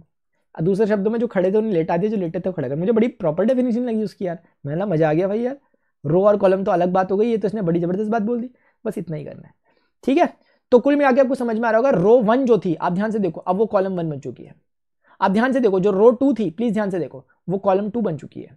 आपको दिखना चाहिए कि जो कॉलम 1 था पहले वो रो 1 बन चुका है, प्लीज ध्यान से, रो 1 बन चुका है, और जो कॉलम 2 था वो क्या बन चुका होगा, वो रो 2 बन चुका है। देखें ध्यान से, इजी हो गया था ट्रांसपोज, इसमें क्या बहुत बड़ी बात हो गई, ठीक है। तो ट्रांसपोज आपको समझ में आया। अब देखो, अब एक बात मुझे बताओ, क्या आपको नहीं लगता कि अगर कोई एक मैट्रिक्स है ए जिसका ऑर्डर m इंटू एन है, मुझे बताओ उसका जो ट्रांसपोज निकालोगे AT, उसका ऑर्डर कितना होगा, सर उसका ऑर्डर 100% n इंटू एम होगा, बदल जाएगा, क्योंकि रो कॉलम बन गई, कॉलम रो बन गई। यकीन नहीं आ रहा, देख लो 2 4 7 को खड़ा कर दिया, 5 3 1 को भी खड़ा कर दिया। अब पहले वो 2 इंटू 3 दिखता था, अब कैसा दिखेगा, 3 इंटू दिखेगा ही, ऑब्वियस है।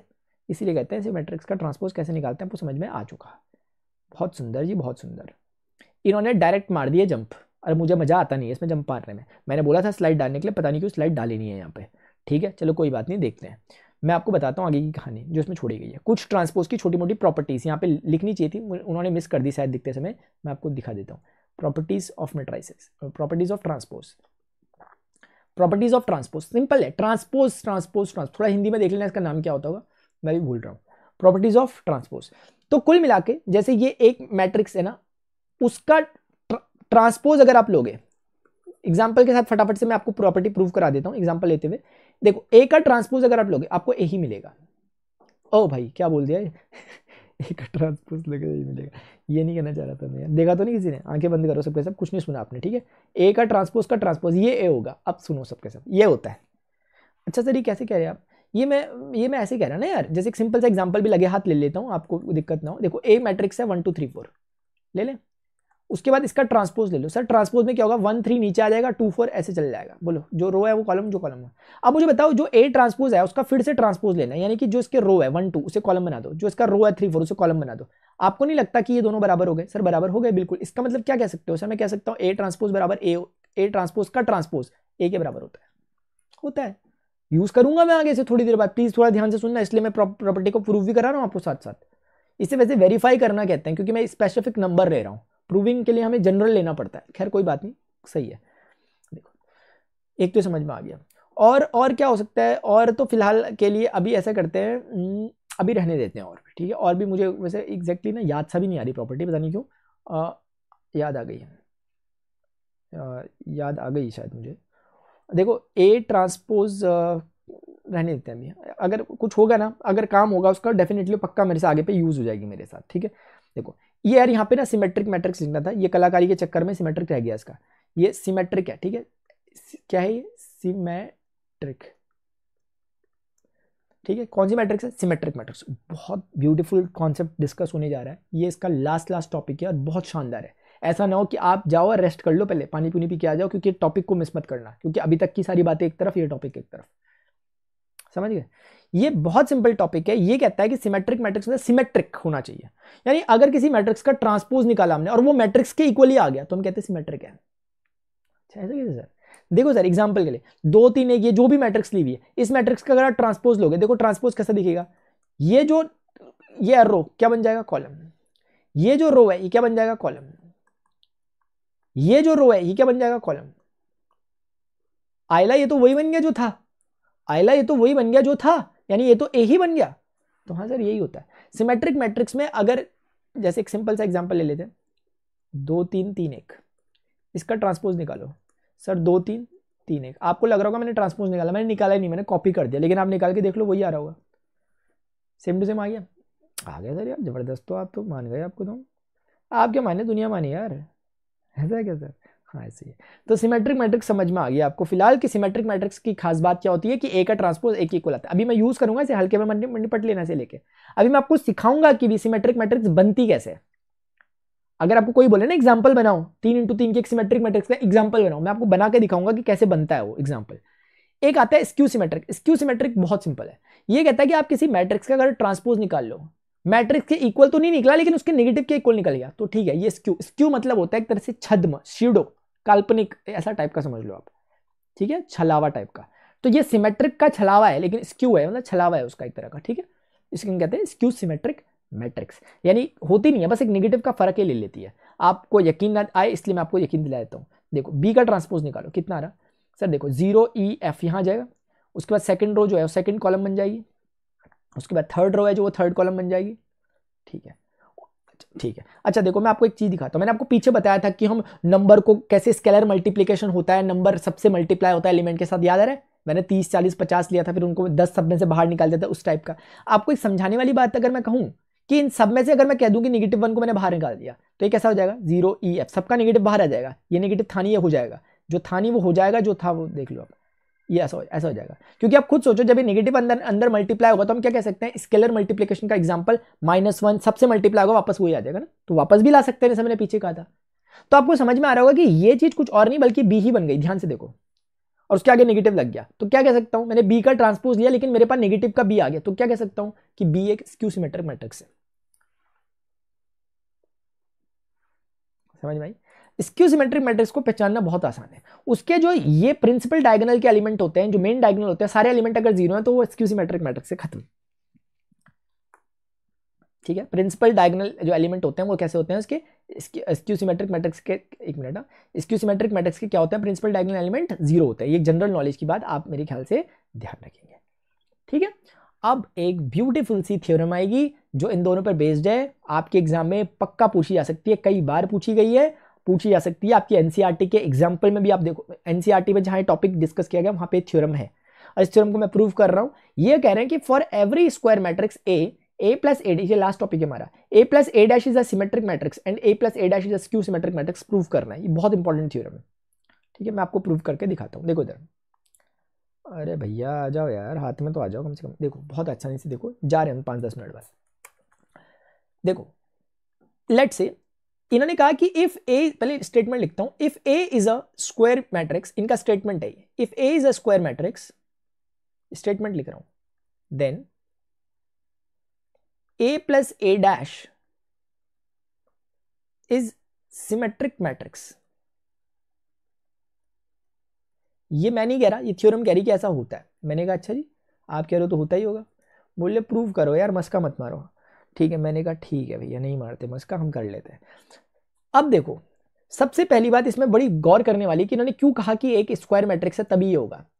सर ये कहने के पीछे मैं आपको ना टाइम देता, अगर आप मेरे सामने होते मैं टाइम देता हूं बच्चों को कि सोचो क्यों कहा ऐसा। इसलिए कहा क्योंकि वो यहां पर चर्चा करना चाह रहे हैं ए प्लस ए ट्रांसपोज की। ध्यान से सुनो, ध्यान से सुनो, ध्यान से सुनो। अब इस जैसे इस एग्जांपल में जो मैंने अभी आपको पीछे लिया था, एक एग्जांपल देखो, एक मिनट। जैसे ये एग्जांपल है हमारे पास, ये एग्जांपल है, ये तो 3x3 का है ना। एक मिनट यार, मैंने थोड़ा सा ना गचपच सा हो गया, आगे पे मैं जाता हूँ सीधे डायरेक्टली। कहाँ पे है मेरा पॉइंट, यहाँ पे, हाँ यहाँ पे था ना मैं। ठीक है, देखो मैं आपको क्या बोलना चाह रहा हूँ, मैं बोलना चाह रहा हूँ खुद सोचो, अगर ए स्क्वायर मैट्रिक्स ना होता तो ए कैसा होता। सर ए ऐसा कुछ होता, ऐसा टाइप का कुछ होता तो ए का ट्रांसपोज कैसा होता, मतलब स्क्वायर नहीं होता तो रेक्टेंगल होता ना फिर। अच्छा, फिर इसका ट्रांसपोज कैसा होता, सर ऐसा होता। अब आप मुझे बताओ क्या आप इन दोनों को जोड़ पाओगे कभी भी। एडिशन का हमने पढ़ा, सर एडिशन में साइज सेम होना चाहिए, क्योंकि चलो 1 को तो 1 से जोड़ लोगे, 2 को 3 से जोड़ लोगे, 5 के साथ क्या जोड़ोगे, नहीं जोड़ पाओगे। ए प्लस ए ट्रांसपोज यहाँ एग्जिस्ट ही नहीं करेगा, एग्जिस्ट ही नहीं करेगा तो चर्चाएं कहां से हो पाएंगी आपकी इसके बारे में, इसके बारे में। वो एग्जिस्ट करे इसके लिए जरूरी है कि ए को सिमेट्रिक, ए को स्क्वायर मैट्रिक्स होना चाहिए। शायद आप मेरी बातें समझ पा रहे होंगे। ठीक है, अच्छा सर ये कह रहे हैं ना कि ये ना सिमेट्रिक मैट्रिक्स होनी चाहिए जब ए इज अ स्क्वायर मैट्रिक्स। एक मिनट मैं आपको स्टेटमेंट पढ़ा देता हूं, फॉर एवरी स्क्वायर मैट्रिक्स ए। ठीक है, यहां चलो। अब आप मुझे बताओ कोई भी मैट्रिक्स सिमेट्रिक होती है, जैसे एग्जांपल के लिए मैं यहाँ पे नोट में एक पॉइंट लिख लेता हूं जो हमने अभी पीछे पढ़ा हुआ, उसको यहाँ पे लिख लेता हूं। इफ ए इज, ए मतलब ऐसे इन्वर्टेड कॉमा के अंदर लिखा है, if A is symmetric matrix, symmetric matrix, this implies कि ए का ट्रांसपोज ए के बराबर होगा। बस हमने यही पढ़ा कि अगर कोई मैट्रिक्स सिमेट्रिक है तो उसका मतलब यही होता है। अब खुद सोचो कि ये क्या है, ये काइंड ऑफ मैट्रिक्स ही तो है, क्योंकि दो मैट्रिक्स जब जुड़ेंगी, क्योंकि स्क्वायर मैट्रिक्स है ए, तो जुड़ जाएंगी, जुड़ के एक नई मैट्रिक्स मिलेगी। तो जो भी ये नई मैट्रिक्स है, मान लेते हैं इस नई मैट्रिक्स को मैं एक नाम दे देता हूं बी, इजी करने के लिए सिचुएशन को, क्योंकि कोई एक मैट्रिक्स है उसका ट्रांसपोज है, दोनों को जोड़ा, एक मैट्रिक्स मिली कुछ ना कुछ, उस मैट्रिक्स को बी नाम दे दे ताकि इजी लगे। अब वो यही कहना चाह रहे हैं कि ये मैट्रिक्स यानी कि b matrix is a symmetric matrix. वो कह रहे हैं कि सिमेट्रिक मैट्रिक्स होगी पक्का, वो कह रहे हैं पक्का ये सिमेट्रिक मैट्रिक्स होती है। आप मेरी बात समझ पा रहे हैं क्या? ये हमें प्रूव करना है, कहीं ना कहीं हमें प्रूव करना है कि b is a symmetric matrix. उन्होंने बी नहीं बोला, उन्होंने बोला कि ए प्लस ए ट्रांसपोज, मैंने उसे नाम बी दे दिया। अब मुझे बताओ कि if we have to prove that b is a symmetric matrix then we need to do what, b transpose is equal to b. क्योंकि अगर आप खुद सोचो कि वी नीड टू प्रूव, आप समझो ना, मैं लैंग्वेज लिखने का मुझे पसंद नहीं होती है, आपको समझाने के लिए लिख रहा हूं मैं। We need to prove b transpose is equal to b, यही तो प्रूव करना है आपको, क्योंकि b transpose equal to b का मतलब क्या हुआ, that is a plus A transpose जो कि बी है, इसका ट्रांसपोज। अब मैं पहले से ऐसा लिखता तो ये आपको कंफ्यूज करता, इसीलिए मैंने उसे बी की टर्म में पहले तोड़ दिया। अब जस्ट मैं बी की वैल्यू रिप्लेस कर रहा हूं, यानी मुझे सिर्फ इतना करना है कि दी गई मैट्रिक्स का ट्रांसपोज निकालना है। अगर वही मैट्रिक्स आ गई तो मैं कह दूंगा कि उस मैट्रिक है। इजी करने के लिए मैंने उसे बी नाम दे दिया ताकि आपको कहने के लिए आसान हो कि बी का ट्रांसपोज बी के इक्वल आ गया तो सिमेट्रिक है, और बी की जस्ट वैल्यू रख के आपको दिखा रहा हूं कि हमें करना, तो कर लो सर, उसमें क्या है। यानी कि हमें क्या करना है, we need to just find the b transpose. B transpose करना यानी क्या, ए प्लस ए ट्रांसपोज जो बी की वैल्यू है, ये बी की वैल्यू थी, इसका ट्रांसपोज। समझ गए? ठीक है। अच्छा, जो मैं आपको कह रहा था ना पीछे की एक प्रॉपर्टी छूट गई, वो मुझे याद नहीं आ रही है, ऐसा वैसा कह रहा था मैं, तो वो प्रॉपर्टी नंबर 2 आप यहां पे नोट कर सकते हो। वो क्या है कि कभी भी दो सम हो रहा है किसी मैट्रिक्स का, उसका ट्रांसपोज निकाल रहे हो, या फिर पहले मैट्रिक्स का ट्रांसपोज निकाल लो फिर सम कर रहे हो, दोनों बातें एक ही है। आप प्लीज इस एग्जांपल से ले सकते हो, जैसे a इज इक्वल टू, आपको दिखा देता हूं, 1 2 3 4 हो गया, b इज इक्वल टू मान लेते हैं 3 4 1 2 हो गया एग्जांपल के लिए। अब आप फटाफट से ना ए ट्रांसपोज निकाल लो। देखो मैं प्रूव कर रहा हूं फटाफट से उस प्रॉपर्टी को, एग्जांपल लिया मैंने अपनी तरफ से। बी ट्रांसपोज कैसे होगा, 3 4 1 2 ऐसे ही करते। अब मुझे बताओ ए ट्रांसपोज में बी ट्रांसपोज को ऐड करो जरा, देखो जरा कितना होता है, इन दोनों को ऐड करो आपस में। 1 और 3 कितना होता है 4, 3 और 1 कितना होता है 4, 2 और 4 कितना होता है 6, 4 2 कितना होता है 6, ऐसा कुछ रिजल्ट आया। एक दूसरा काम करो कि ए और बी को पहले जोड़ दो, कितना आ रहा है रिजल्ट, देखो ध्यान से, 1 और 3 कितना होता है 4, 2 और 4 कितना होता है 6, 3 और 1 कितना होता है 4, 4 और 2 कितना होता है 6। अब इस a प्लस बी का ट्रांसपोज ले लो, आप देखोगे कि 4 6 इधर और 4 6 इधर हो गया, यानी कि आपको दिखेगा दोनों इक्वल आ गए। वही कहना चाह रहा था, कहने का मतलब ये है कि अगर आप दो मैट्रिक्स का ट्रांसपोज लेकर जोड़ो या मैट्रिक्स को जोड़ दो फिर ट्रांसपोज लो, बात एक ही है। एग्जांपल से मैंने बता दिया आपको, आप देखो उसे, प्लीज ध्यान से देखो, ठीक है। ऐसे करके तीसरी प्रॉपर्टी भी बनती है कि ए बी का ट्रांसपोज, जब आप प्रोडक्ट करके ट्रांसपोज लेते हो तो आप ये मत सोचना कि मैं ट्रांसपोज लेके प्रोडक्ट करूं, बात एक ही होगी, गलत हो जाएगी ये बात एक तब होती है जब आप दो मैट्रिक्स का प्रोडक्ट करके ट्रांसपोज लेते हो फिर मैट्रिक्स को रिवर्स करके ट्रांसपोज लेके प्रोडक्ट करते हो, अब ये इक्वल, अब ये राइट है। इसको भी ऐसी एग्जांपल लेके प्रूव किया जा सकता है, इसी पर्टिकुलर एग्जांपल में आप प्रूव कर सकते हो जाएगा आराम से। तो प्लीज यार आपको प्रोडक्ट में ये चीज ध्यान रखनी पड़ेगी, प्रोडक्ट में सिंपल फंडा नहीं चलता, उल्टा करना पड़ता है। अब आपको ये नहीं लगना चाहिए कि यार 3 इंटू 2 और 2 इंटू 3 तो एक ही बात होती है। आपको पता है मैट्रिक्स मैंने प्रूव किया भी पीछे कि ए बी और बी ए बराबर नहीं होते, इसलिए ये मैट्रिक्स इस मैट्रिक्स से मल्टीप्लाई हो रही है और उसका ऑर्डर बदल दो तो ऐसा नहीं है कि सेम आएगा, बदल जाती है बातें, ठीक है। तो आपको दो प्रॉपर्टी अगर आपके जहन में बस गई है तो फिर मैं आगे बढ़ लेता हूं। देखो अब इस कहानी में क्या होगा, क्या मैं इसे बोल सकता हूं कि this is a plus something का ट्रांसपोज, तो क्या लिख सकता हूं कि इसका ट्रांसपोज प्लस इसका ट्रांसपोज, क्योंकि यही तो पढ़ा हमने कि ए प्लस बी का होल ट्रांसपोज बराबर ए का ट्रांसपोज ले लो बी का ट्रांसपोज ले लो, यानी इन दोनों को जोड़कर ट्रांसपोज लेने से अच्छा इन दोनों के इंडिविजुअली ट्रांसपोज लेकर जोड़ दो, जो मैंने करा। अब आप मुझे बताइए क्या ए का ट्रांसपोज ठीक है, क्या आपको मैंने पहली प्रॉपर्टी बताई और प्रूव कराई कि ट्रांसपोज का ट्रांसपोज नंबर दोबारा होता है सर, बताया आपने बिल्कुल, हो गई ना कहानी खत्म यार। क्योंकि आप खुद सोचो ए ट्रांसपोज प्लस ए को, can't I right it like a plus A transpose, क्योंकि मैंने आपको ये भी बताया पीछे, क्योंकि छोटी छोटी बातें बोली है मैंने लेकिन प्रूव की थी, उस समय छोटी लग रही होंगी लेकिन अभी हम सारे रेफरेंस से बोल रहे हैं हर चीज को, क्योंकि ए प्लस बी बराबर बी प्लस ए होता है, मैंने पीछे दिखाया, आपको भी दिखाया पीछे की स्लाइड में, आप देखें प्लीज समेशन करते समय। ए इंटू बी और बी इंटू ए एक जैसा नहीं होता मैट्रिक्स में, लेकिन सम कम्यूट होता है, जोड़ना ए प्लस बी में और बी प्लस ए में जोड़ना एक होता है, इसलिए इस चीज को मैं ऐसा लिख सकता हूं। हाँ तो सर मैंने क्या किया, मैंने ए प्लस ए ट्रांसपोज का ट्रांसपोज लिया, यानी कि बी का ट्रांसपोज लिया और मुझे ये मिला यानी कहीं ना कहीं बी मिल गया, या आप समझ गए कि भैया उस चीज का ट्रांसपोज लेके वही चीज मिल गई, हो गई सिमेट्रिक। आप मुझे बताओ नहीं हुआ क्या? अगर आपको समझ नहीं आया ना, मैं इसका मतलब यार मैं क्या पढ़ा रहा, आपको मेरे समझ ये नहीं आ रहा, अगर आपको ये क्लियर नहीं हुआ, क्योंकि जिस चीज का मैंने ट्रांसपोज लिया मुझे वही चीज मिल गई। गौर से देखें, जिस चीज का ट्रांसपोज लिया वही चीज मुझे मिल गई वापस। ये कौन बोलता है? ये बोलता है सिमेट्रिक मैट्रिक्स की कंडीशन है। देखो प्रूव हो गया, ऐसे प्रूव होता है। आप बोलोगे सर थोड़ा कुछ और बता देते तो आनंद आ जाता कि मतलब क्या हुआ इसमें, इस चीज का आपने प्रूव तो कर दिया लेकिन मतलब क्या, मतलब ये हुआ ना बच्चे इसका, इधर देखो इसका मतलब पता क्या हुआ, आपको जब मन आए आप एक सिमेट्रिक मैट्रिक्स बना सकते हो। नहीं यकीन आ रहा, इधर देखो, कोई भी एक रैंडम मैट्रिक्स ले लो जो मन में आ रहा, बस स्क्वायर लेना, स्क्वायर मैट्रिक्स लेना। क्यों लेना स्क्वायर? क्योंकि आपको जोड़ना है। ले लिया एक मैट्रिक्स, जनरली मैंने, मुझे कोई बोल रहा है मेरे हाथ में एक सिमेट्रिक मैट्रिक्स दे दो यार बना के, मैंने बोला रुक जाओ, मैं देखो ट्रांसपोज लो फटाफट, ले लिया। मैंने बोला चुपचाप से इन दोनों को जोड़ दो, जो भी नई मैट्रिक्स बनेगी वो 100% सिमेट्रिक होगी।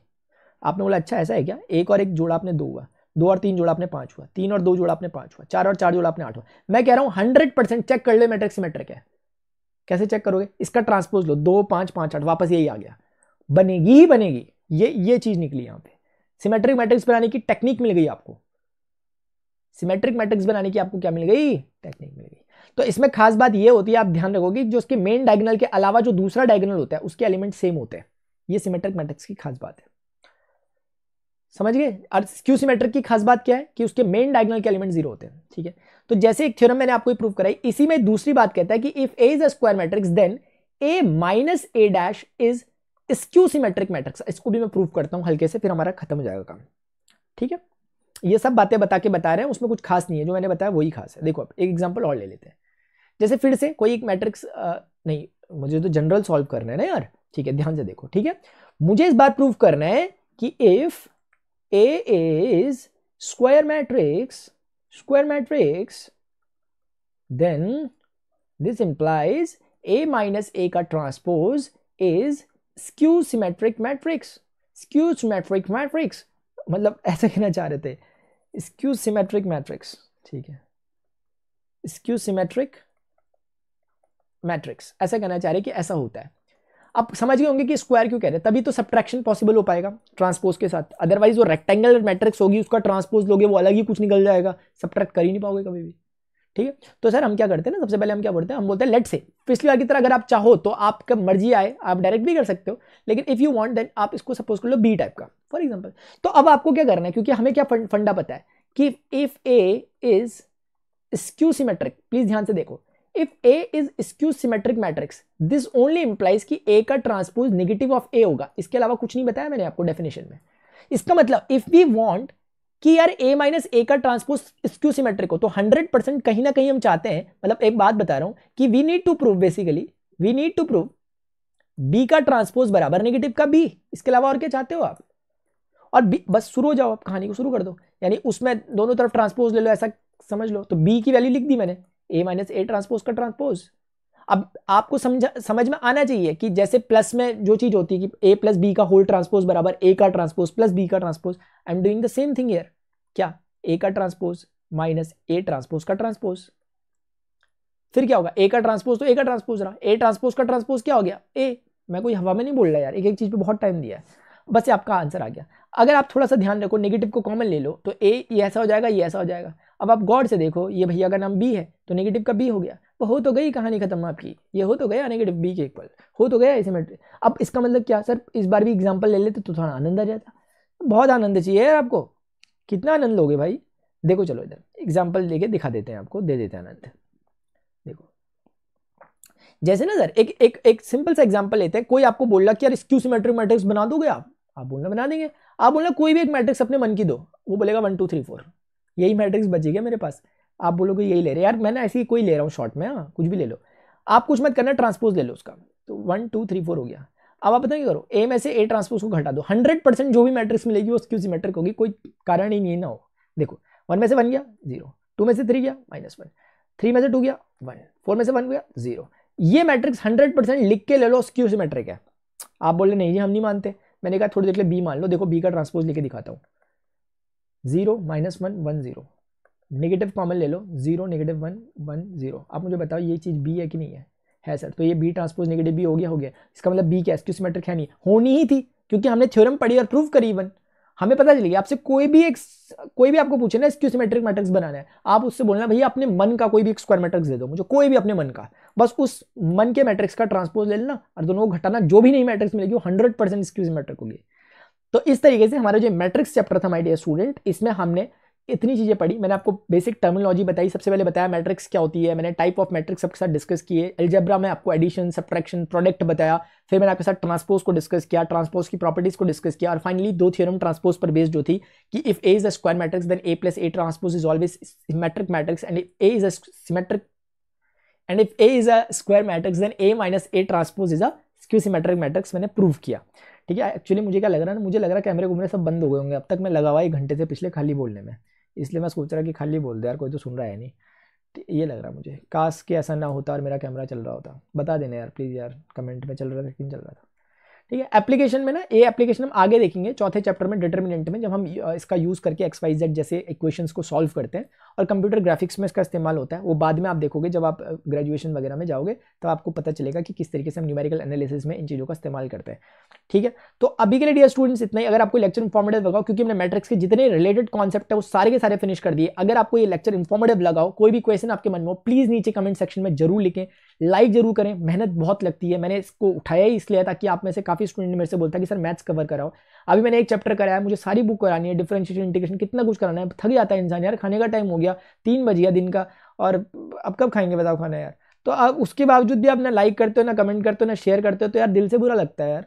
ठीक है, अभी के लिए इतना ही, मिलते हैं नेक्स्ट सेशन में, till then good bye, see you, take care, जय हिंद, बाय बाय। चैनल को सब्सक्राइब करें, यहीं कहीं पे दिखेगा आपको।